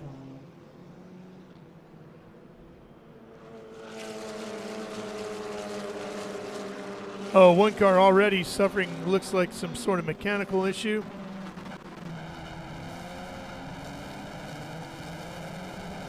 And into the carousel for the first time.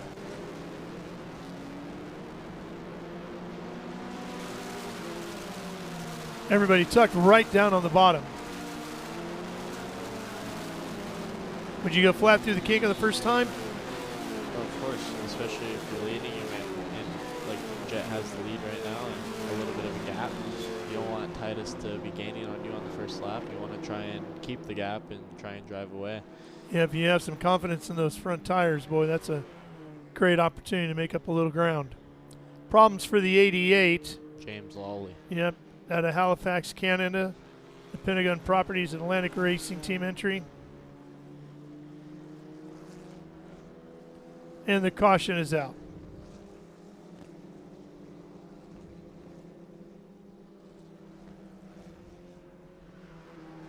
So unfortunately, we won't get to finish this. Well, we'll come across the line at Speed, and then the pace car will be right there, the safety car, the Janetta safety car to pick up the field.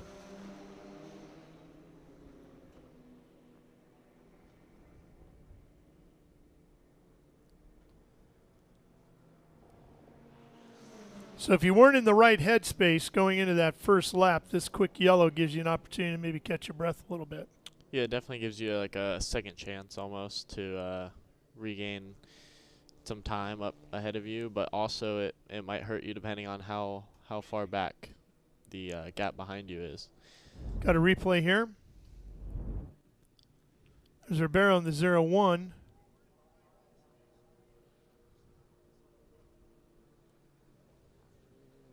Oh, there's the car. One car going off at 5. Looks like Kevin Jansen. That was the issue. You can see the left front suspension broken on that car. I was happy to see him out there after his wreck yesterday. He had a big one through the carousel. And there's the other. That's the reason for the yellow, because he got together with the 88. Yep. You can see the damage to the right front of Lawley's car. And then Lawley rolls to a stop here.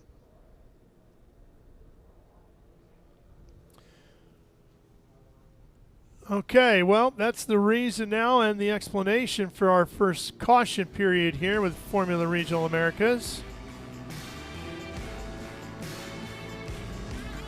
So while they get Lawley's car handled and get him off the racetrack, we'll step away shortly and be right back with more live action from Road America on Speed Sport 1.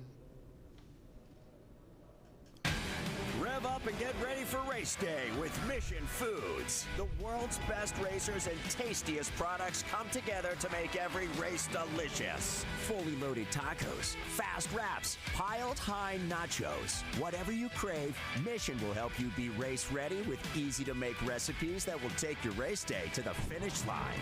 Keep your racing delicious and enjoy all the mouth-watering action. Brought to you by Mission Foods. Too fast, too tasty.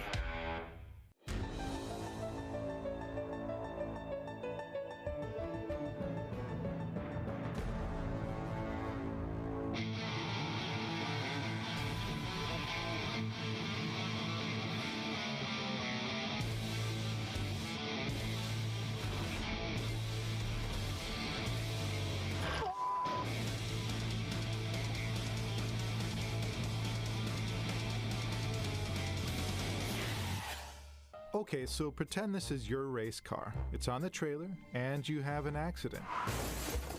Ouch! At least your truck's insurance will pay for another one. Yeah, not so fast. Standard insurance won't replace your race car, whether it's in the trailer, in the paddock, in the garage, or the repair shop.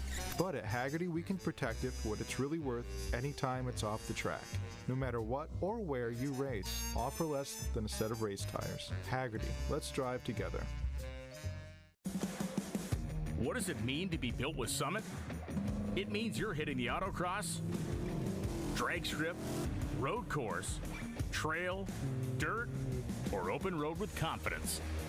Because built with Summit means you're using parts from the top names in performance, priced to make your project affordable. And it's all backed by trusted tech expertise and blazing fast shipping. Summit Racing Equipment. Let's build it together. SummitRacing.com. Lights are out on the Ginetta safety car. We are expecting to go back to green next time past the flagman. Issues to the front with the 24. That's Kevin Jansen that we were talking about, had that incident. Making contact with the 88 of James Lawley. And here comes the field with Bowling out in front. Titus Sherlock right behind him. Ribeiro. Oh. And then the 15 of Stoddy, top four. Jet had some rear wheel spin there, and looks like he's in fourth now, or in second. The 3 wide going down the straightaway. 3 wide as we head down to turn number 1. Boy, that's a tight pack back there fighting over second place. Titus Sherlock getting into the lead.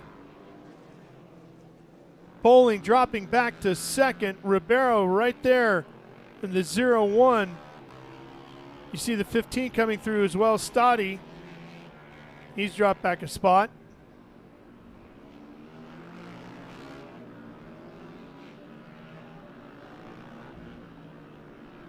So Sherlock taking full advantage of that restart there, KK. Oh yeah, of course, especially taking advantage of Jet's mistake there, coming out of the last corner, just giving it a little bit too much throttle and getting the wheel spin and driving off the track. Challenges of racing on a cold day. Temperatures in the very low 50s here today. Cloud cover all over the circuit.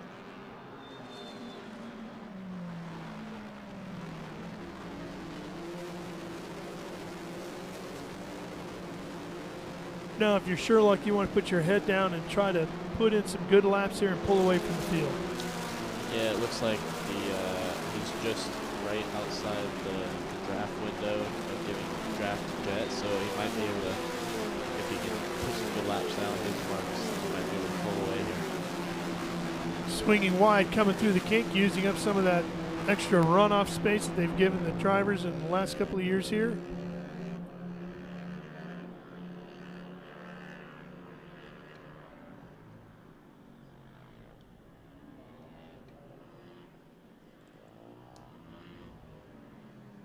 Here's Sherlock setting up for the run back up the front straightaway.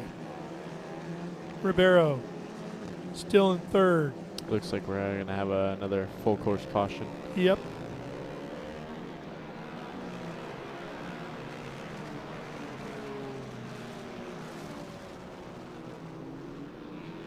Not sure what this one was for.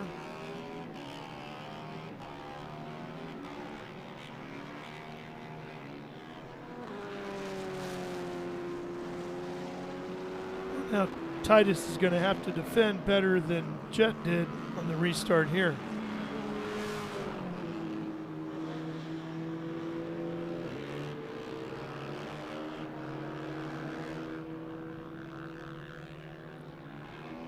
No word as to the reason for the caution yet. I didn't notice anybody having a major problem on that restart, did you? No, I did not. The camera didn't show any cars going off or anything, so I didn't see that.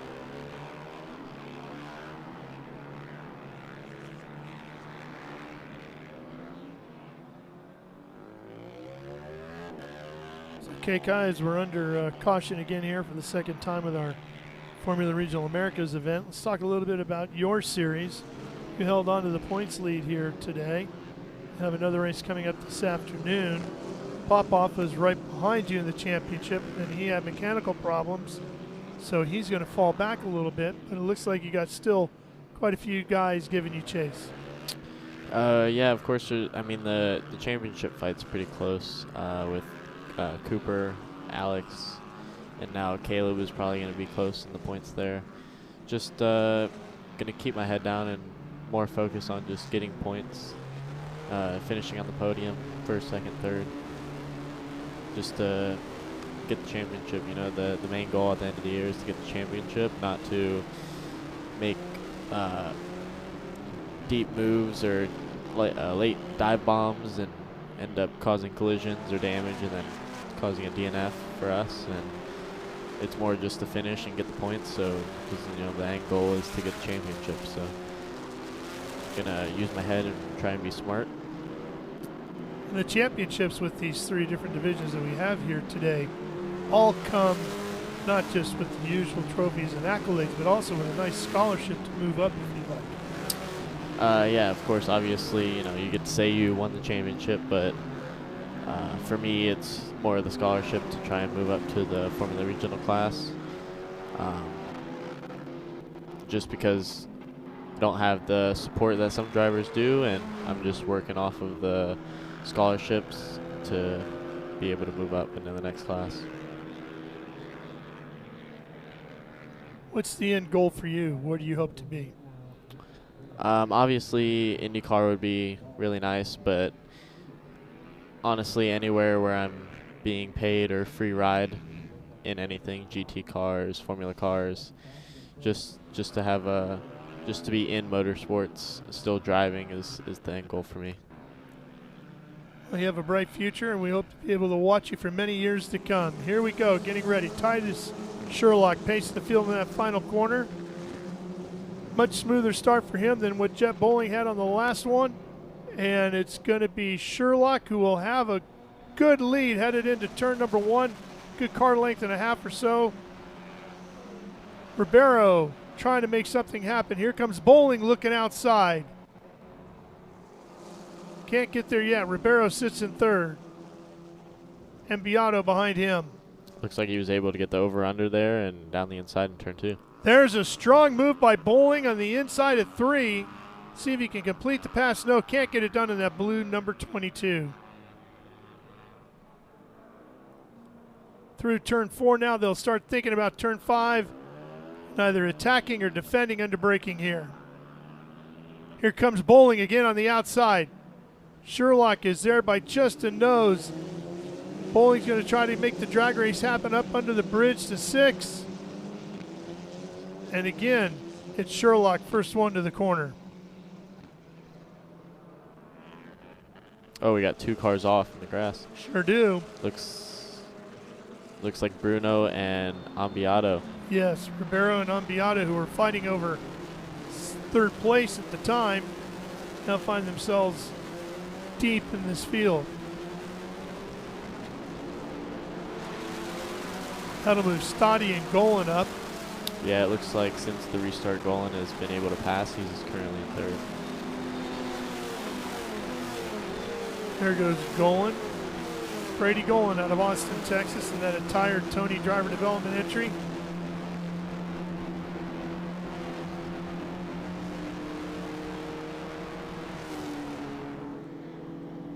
So many different corners to choose from here. What's your favorite one? Canada corner is a good one, especially going down that long back straightaway. You get a good draft if you get a good run through the kink. See what happened with our replay here. This is a fight between Ribeiro and Ambiato, and it looks like Ribeiro and Ambiato might have maybe come together there on the exit of the corner. Yeah, the curb there on the inside where it turns to the silver part is about half a foot higher than the orange and red curb. So that if he touched that, then he might have got tossed out into him.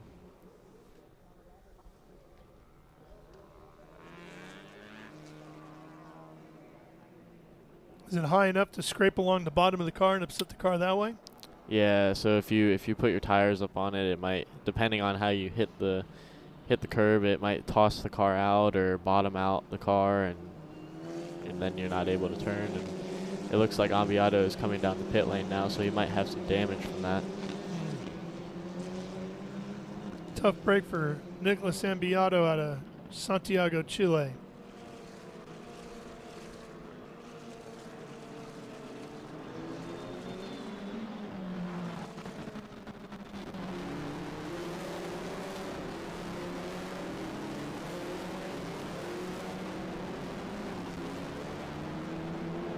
Through the carousel, Titus Sherlock continuing as he goes 2 for 2 on Saturday here at Road America, and now he'll try to lock up the entire weekend sweep. Yeah, so it does look like Nicolas Ambiato had some damage there on the left front. Yep, suspension issues there.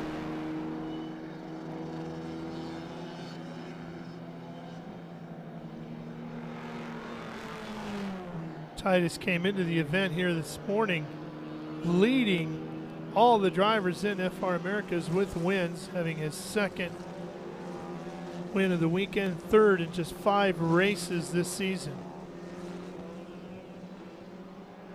So there's multiple races if you're new to this form of competition with the Formula Regional Americas, the Junior Formula Championship from Ligier, and F4. There's race weekends, and on each one of those weekends, KK, you can run 3 different events. Yeah, so you have 3 individual races, and you qualify, and then that sets the grid for race 1, and then depending on what your lap times are in race 1, that sets for race 2, and same for 2 to 3.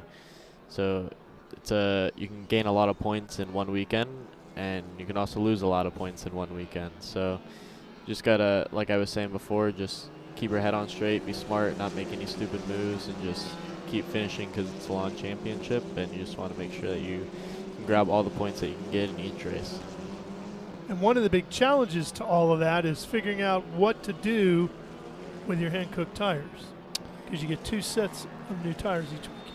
Yeah, of course, and you really have to work with the engineer that we have at Crosslink and decide what we want to do with the tires, because you can use them however you want throughout the qualifying in the 3 races, which it helped us out with not running qualifying, obviously, you know, due to weather, and so that gave us 2 sets of new tires for all 3 races, and minimizing the laps that we have on them.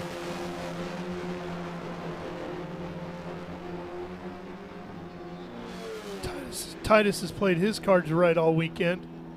His strategy has worked out perfectly as he leads by half a second over Jet Bowling now as we close in on the 10 minutes to go mark.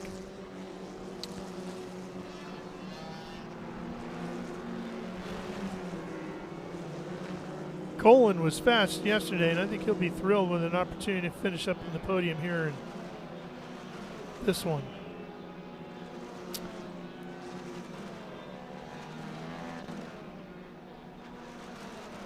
Looks like Titus is opening the gap to about a second now, so that's about 5/10 that lap that he opened up the gap. Connor Roberts running back in 6th, about 6.5 seconds behind Sherlock. Earned a career best finish yesterday in this category. His first points of the season, came home 5th, race 1.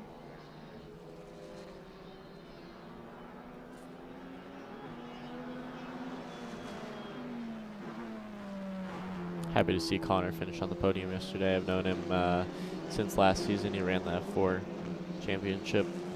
He did a test with Crosslink, so that's how I met him. And he's definitely a smart driver and knows what he's doing out there.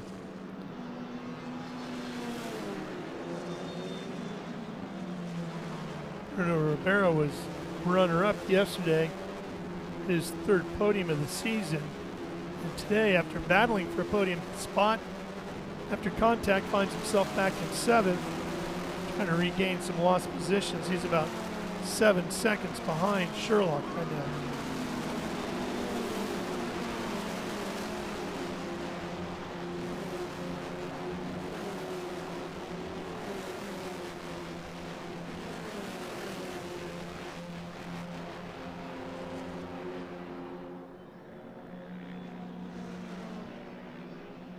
And Beato back on track, but at least 2 laps down now.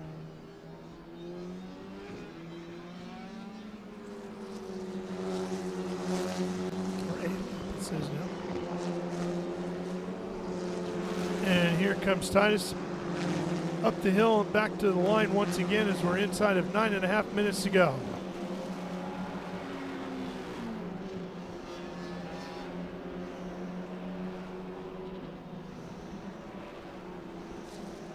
Seems like they're just kind of like a slinky.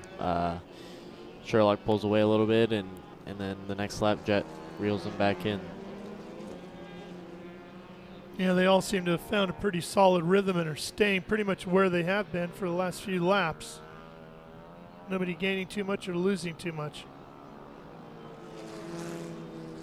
Sherlock, Bowling, and Golan, your top 3 right there.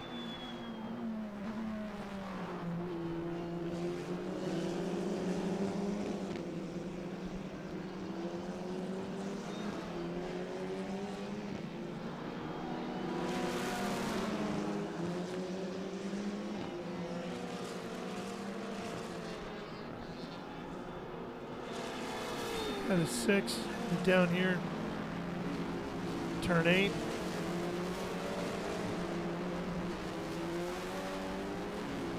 Off into the carousel again.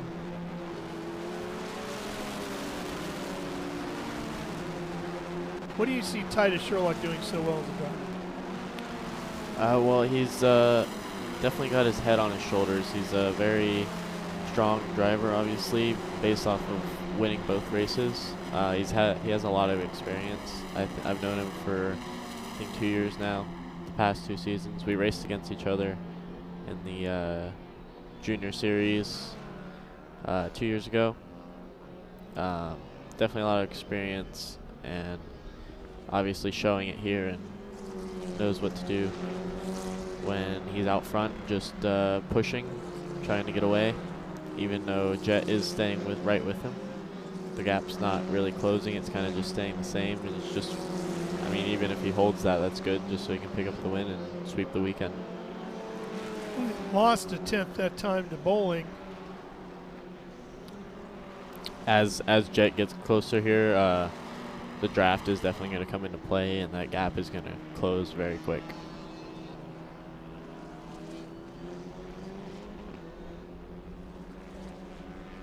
Jet Bowling getting up on the wheel there in that second place, number 22. Blue car with the red wing. Trying to reel in Titus Sherlock right now. Less than 7 minutes to go.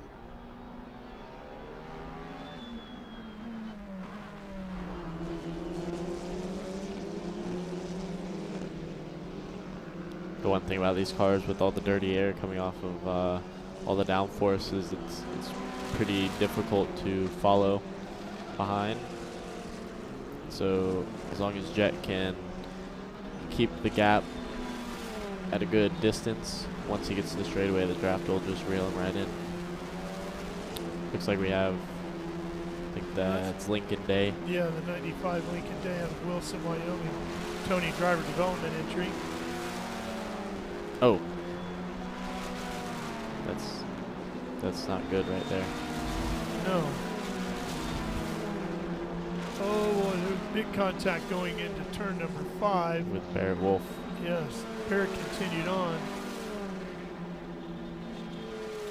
Looked like Lincoln thought he was going to be able to.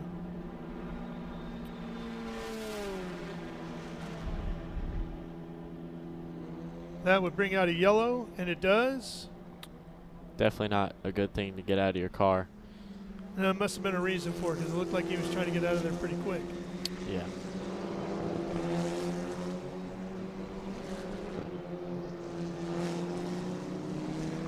He was feeling something he didn't like.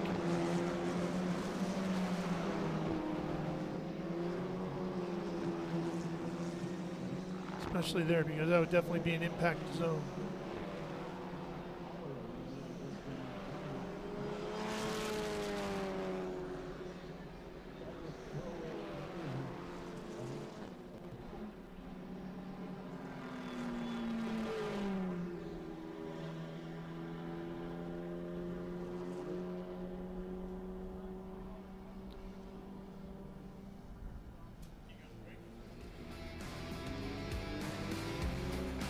Well, while they get Lincoln Day squared away, we're going to take a quick break here, and we're going to come right back for the finish here. Formula Regional Americas from Road America on SpeedTour 1. In racing, every second counts. Communication isn't just important, it's everything. Established in 1996 in Daytona Beach, Florida, SpeedCom Communications was born from a passion for racing and a vision to revolutionize motorsports communication. Trusted by competitors across the world.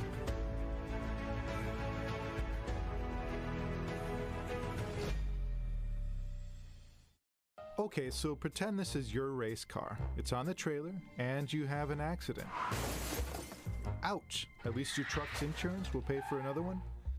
Yeah, not so fast. Standard insurance won't replace your race car, whether it's in the trailer, in the paddock, in the garage, or the repair shop. But at Hagerty, we can protect it for what it's really worth anytime it's off the track. No matter what or where you race, offer less than a set of race tires. Hagerty, let's drive together.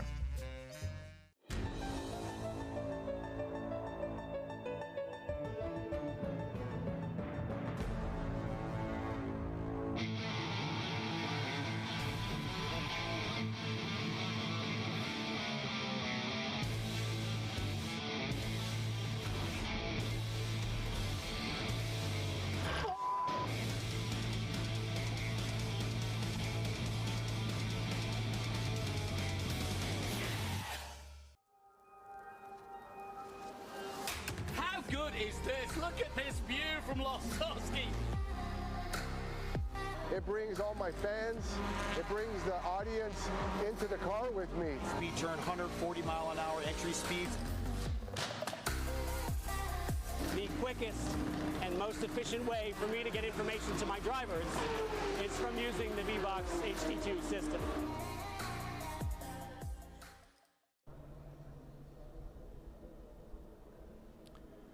And there you see the 95 still sitting there. Lincoln Day's entry is involved in some contact there at turn 5.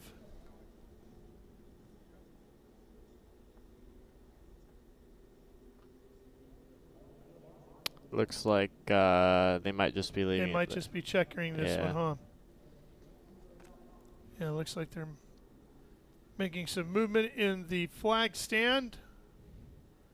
And that would be a sweep of the weekend for Titus Sherlock, if that's what we're going to do here.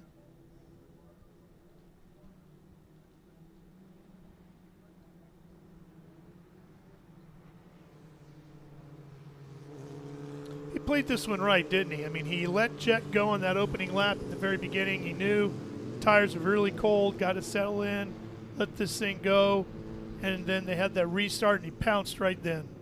Yeah, definitely played his cards right in that one and saw the mistake out of Jet and took advantage of it and just led the race from there. Checkered flag is waving.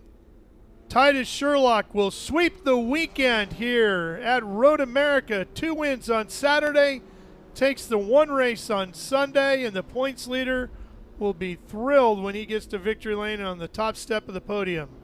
Jeff Bowling will finish in 2nd. And Brady Golan in the 80 with a fine run to 3rd.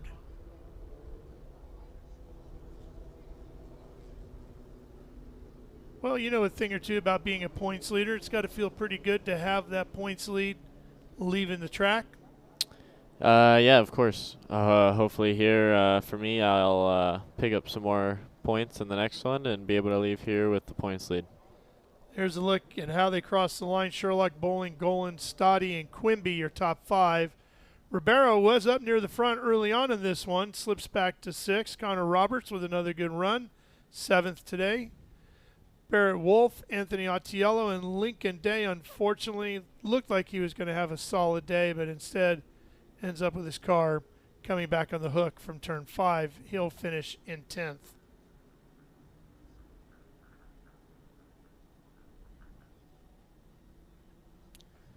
And Beato, Sterling, Benovitz, Jansen, and Lawley complete the field of 15 here this afternoon. So next up for you will be, after racing here, is Mid-Ohio. Is that correct? Yeah, we moved the whole circus down to Mid-Ohio, I think in a couple weeks or a month or so from now. And hopefully I have the points lead after leaving here and continue to gain a lot of points going into Mid-Ohio. How do you like Mid-Ohio? Oh, I love Mid-Ohio. It's one of my favorite tracks. I've had a lot of good luck there. Sweeping the weekend last season in the JS series. So hopefully we have the same luck going into this season. Yeah, it is a great, very challenging layout. A lot of great flow to that track. Yeah, that's one thing I love about it with the hills and the blind corners. It's definitely a driver's track. It takes a lot of skill and talent to be able to be fast there, and I just love that track going through the hills, and especially going down the back straightaway with all the trees just flying by you. Yeah. It's almost like therapy for me. There you go.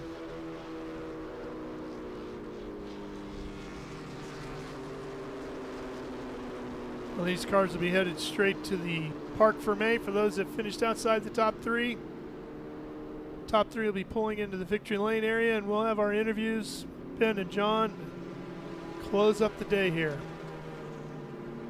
Have a lot of people picking up rubber to make sure that they make weight.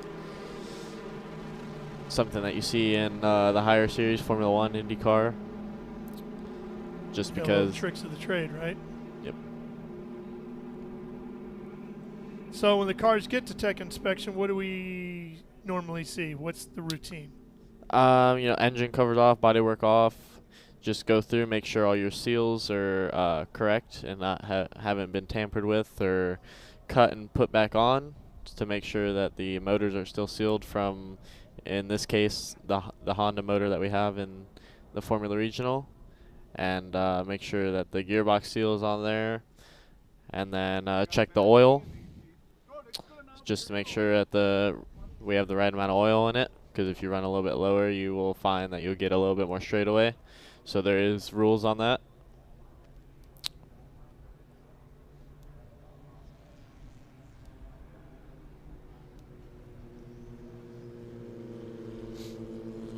And hopefully that all goes well and none of us get a bulletin after saying there was a problem with the winner's car.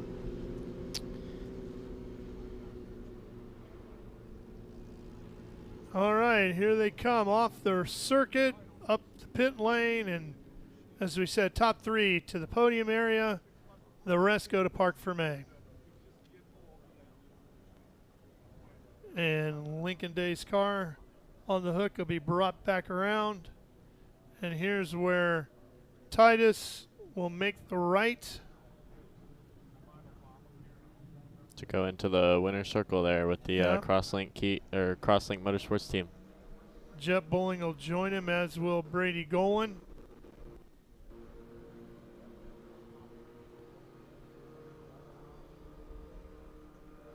And the top three are in, engines are off. Celebration begins as the drivers will unbuckle, unstrap, disconnect, and crawl out of the car. Here's the rest of the field moving back to Parc Fermé area. Here's our winner, Titus Sherlock, out of the car, celebrating here at Road America. Yeah, Titus, grab that broom. It's a clean sweep for sure. And they got the right colored broom too, don't they? All right, Ben, third time you get to interview Titus Sherlock here this weekend as a winner. All right, well, I'm down here with Titus Sherlock. You can see the team. They were so confident. He said he got a broom, spray painted it orange, but I guess he had some dust here because he came out of the car and swept this up. No, that's the clean sweep. 3 in a row here at Road America. Last year, he won 2. So, Titus, you've got to love Road America. How was your race out there? Yeah, quickly becoming one of my favorites. It was really tough. Jet was really fast. I was pushing 10/10 the whole time, and the fronts were starting to go towards the end, so it was quite tough, but happy to get it done again. Nice job. Anybody you want to thank on this one? The entire Crosslink crew, everyone over here, they've been great. The car's been so fast the whole weekend, and I couldn't do it without them. So everyone watching at home as well, thank you, my whole family. I couldn't do it without you. I love it. I love it. Let's come over here. get some shots of the fans. And fans, you guys are allowed in now if you want to. But my friend Jonathan was pointing out, this is an all Lone Star State podium. So Jet Bowling started P1, and I guess something happened on the restart, but finishing P2, that's good for the points. How was your race? Yeah, it was all right. The pace was there. I just made, a small mistake, and the frustrating weekend just continues, Yeah, it's been a frustrating weekend. That was probably like one of the only mistakes I made all weekend, and it hurt bad, and I'm sorry for the team for that bad restart, but it's good points, and, I'm happy to be here always. Anybody you want to thank? Yeah, I want to thank my family, mechanic, engineer. We work hard, and the results don't always come how we want, but, yeah, just everybody out there. Thank you. I love it. I love the honesty here in Formula Regional Americas Championship. It's not often you hear drivers kind of taking credit for mistakes. And Brady Golan, the last Texan on the podium, how was your race out there? It was pretty good. I mean, we went up 3 positions, so I'm super happy. How did you go up 3 positions? I had some help from the 2 cars in front of me, but I made a pass going into 1, I believe, on another car, so yeah. Anybody you want to thank? Everyone at TDD. It was pretty amazing. We had a great car all weekend, so I'm super thankful for TDD. Nice. So Tony Driver Development, an all-Texas Lone Star State podium here at Road America in Wisconsin. We're about to have a great winner's circle, victory circle celebration with John Phippen, but I'm going to send it back up to you in the booth to get that started. All right, Ben, it looks like Titus Sherlock will take over that points lead in front of Ambiato, and Ribeiro was third of the points coming into the day, so we'll see if he's able to move up or certainly not slip too far back after this one.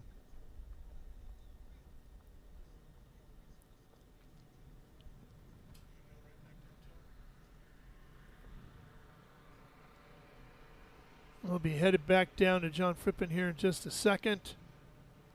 As we said, the top 3 drivers all coming out of Texas. Jet Bowling's out of Dallas, Titus out of Prosper, and Brady out of Austin. So a good day for the Lone Star State here.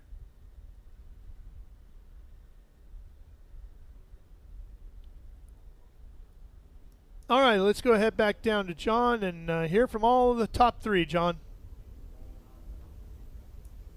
Welcome to the podium celebration for our final race of the weekend for the Formula Regional Americas Championship.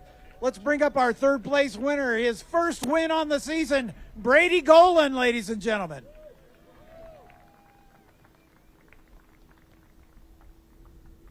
Brady from Tony Driver Development already has a podium, but to go along with that, now you've got the top step. Great race, Brady. It looks like you had a great battle going on with Jet, and then he fell back a little bit, and then the yellow flag came out to end the race, unfortunately. Yeah, I felt like I was closing on the 2 cars in front, and then fell back a little under the local yellow, but I'm happy with the podium. Anybody you'd like to thank? Everyone at TDD. They did a great job this weekend. We had a rapid car all weekend, so I'm super thankful that we were able to podium. Congratulations. Thank you. Brady Golan, ladies and gentlemen, your 3rd place finisher for Tony Driver Development. Let's bring up our 2nd place finisher from Kiwi Motorsport, his 2nd podium on the season, Jet Bowling, ladies and gentlemen. Sorry, Jet.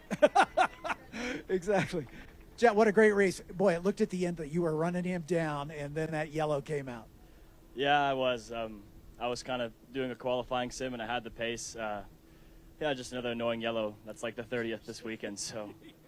Yeah, it's been a weekend with too many yellow flags. Anybody you'd like to thank? Yeah, I just want to thank my family, my crew, Alex, Steven. It's a frustrating weekend. The results don't match the pace. I think we were the fastest car all weekend. Yeah, just thank everybody out there. Thank you. Yeah, I think you set the lap record, by the way.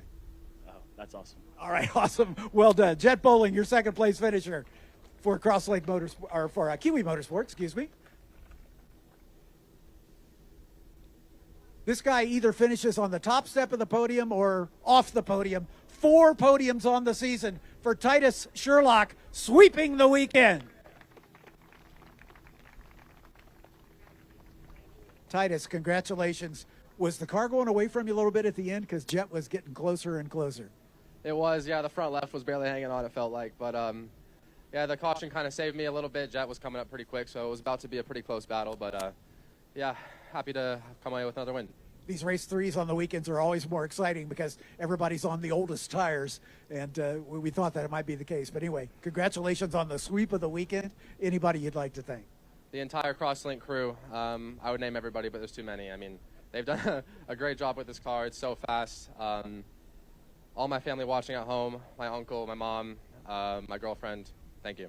We'll see you at Indy. Appreciate it. Titus Sherlock, ladies and gentlemen, top step of the podium. We'll go through what we call the hat dance here as we acknowledge all of our sponsors, the Ligier hats on all of our drivers as they take the first round of photographs. Ligier, of course, the builder of this beautiful race car for all three of our racing seasons.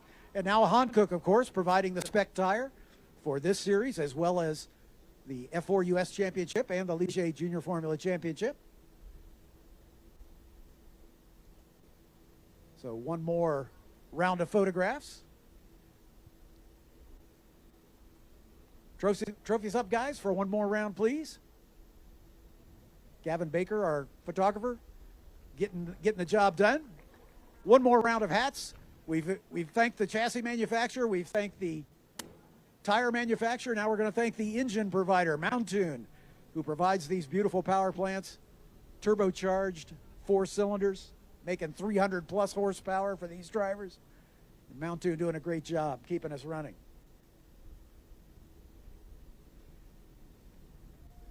Since this is the last race of the weekend, we've got one more award to make. It is the Omologato Perfectly Timed Move of the Race. This is an award that is voted on by the stewards of the meeting, the guys up in race control that watch all the activity going on, for the driver that they feel has done the best job over the course of the weekend. And the Omologato Perfectly Timed Move of the Race watch goes to, who else? Titus Sherlock, ladies and gentlemen. Congratulations, Titus.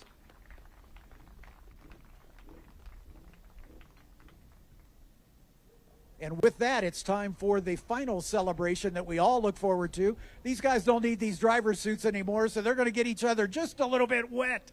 Let's hear it for Brady Golan from Tony Driver Development, Jet Bowling from Kiwi Motorsport, and Titus Sherlock sweeping the weekend for Crosslink Motorsports.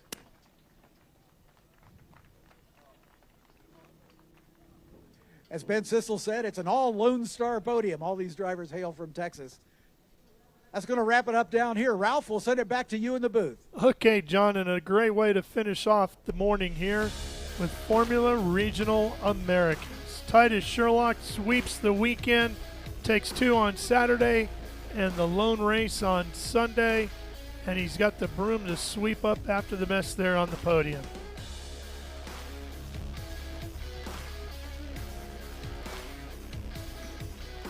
We've got more coming your way from here at Road America. A little more to go before we wrap up our Speed Sport 1 coverage here. So stay with us. We'll be right back to Road America.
get ready for race day with Mission Foods. The world's best racers and tastiest products come together to make every race delicious. Fully loaded tacos, fast wraps, piled high nachos. Whatever you crave, Mission will help you be race ready with easy-to-make recipes that will take your race day to the finish line. Keep your racing delicious and enjoy all the mouth-watering action. Brought to you by Mission Foods. Too fast, too tasty. Well, if you're a regular follower of our open wheel championships, such as F4 Formula Regional Americas, you've heard a lot about the different driver development programs like Tony Driver Development or Kiwi Motorsports and Crosslink Motorsports.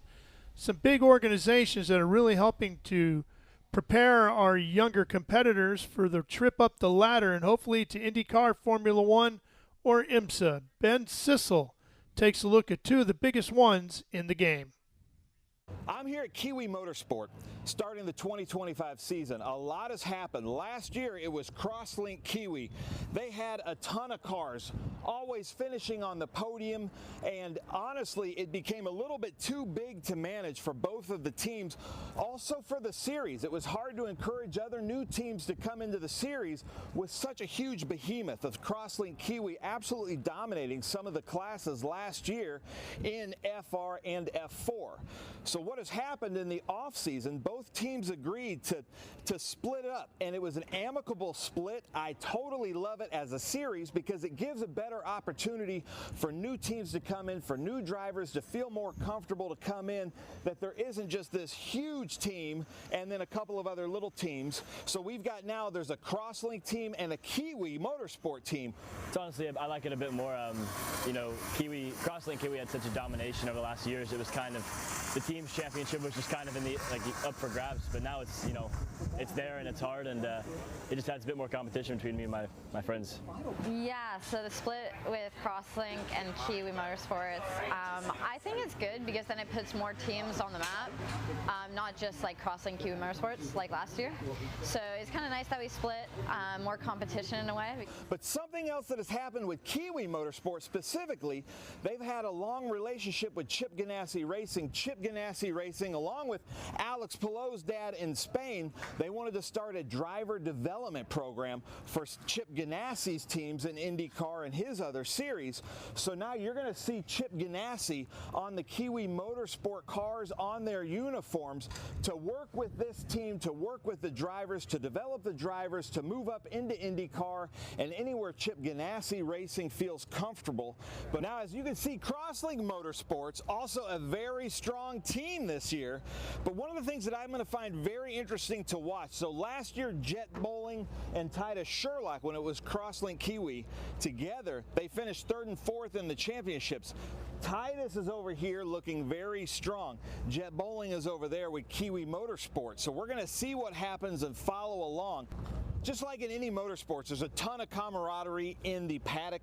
The two teams are still going to help each other out. If anything happens, they're going to work together to work out any of the gremlins, because all anybody wants in this paddock is for everybody to do well, to bring in more drivers, to bring in more teams, and make this thing really grow. All right, Ben, thanks. KK, you have experience with these top organizations like this. How's it working out for you?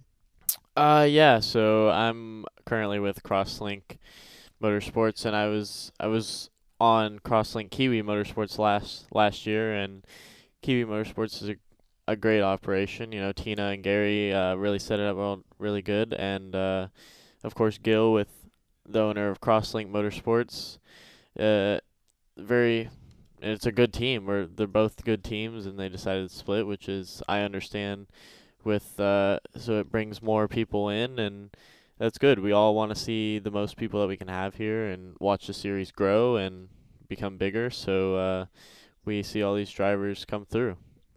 And we go back to Ben.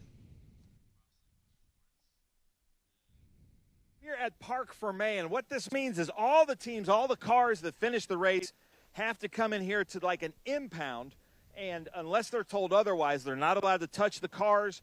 They're going to go through a very stringent tech process that we're going to show you. But this is the 4th place winner, all the way from Perth, Australia.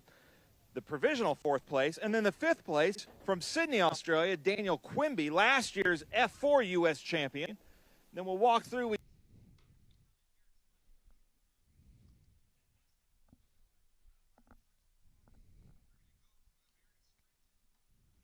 Beyond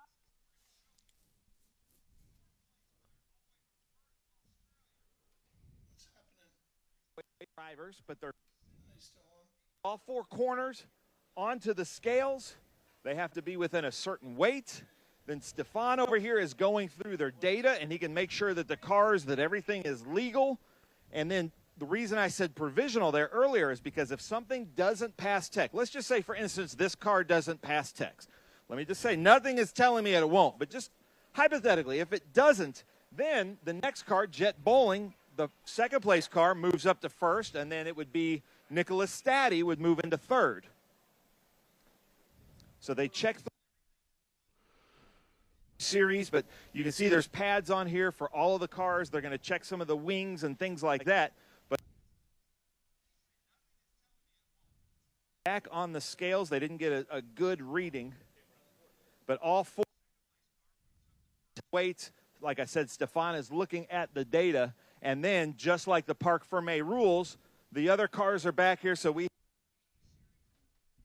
and then we have Brady Golan. So basically what happens is the reason those cars out there were an impound, that if any of these cars don't pass tech, then it just goes to the next car, and then the next car out there has to come through tech. So usually they tech the top 5 just to make sure, just in case anything happens.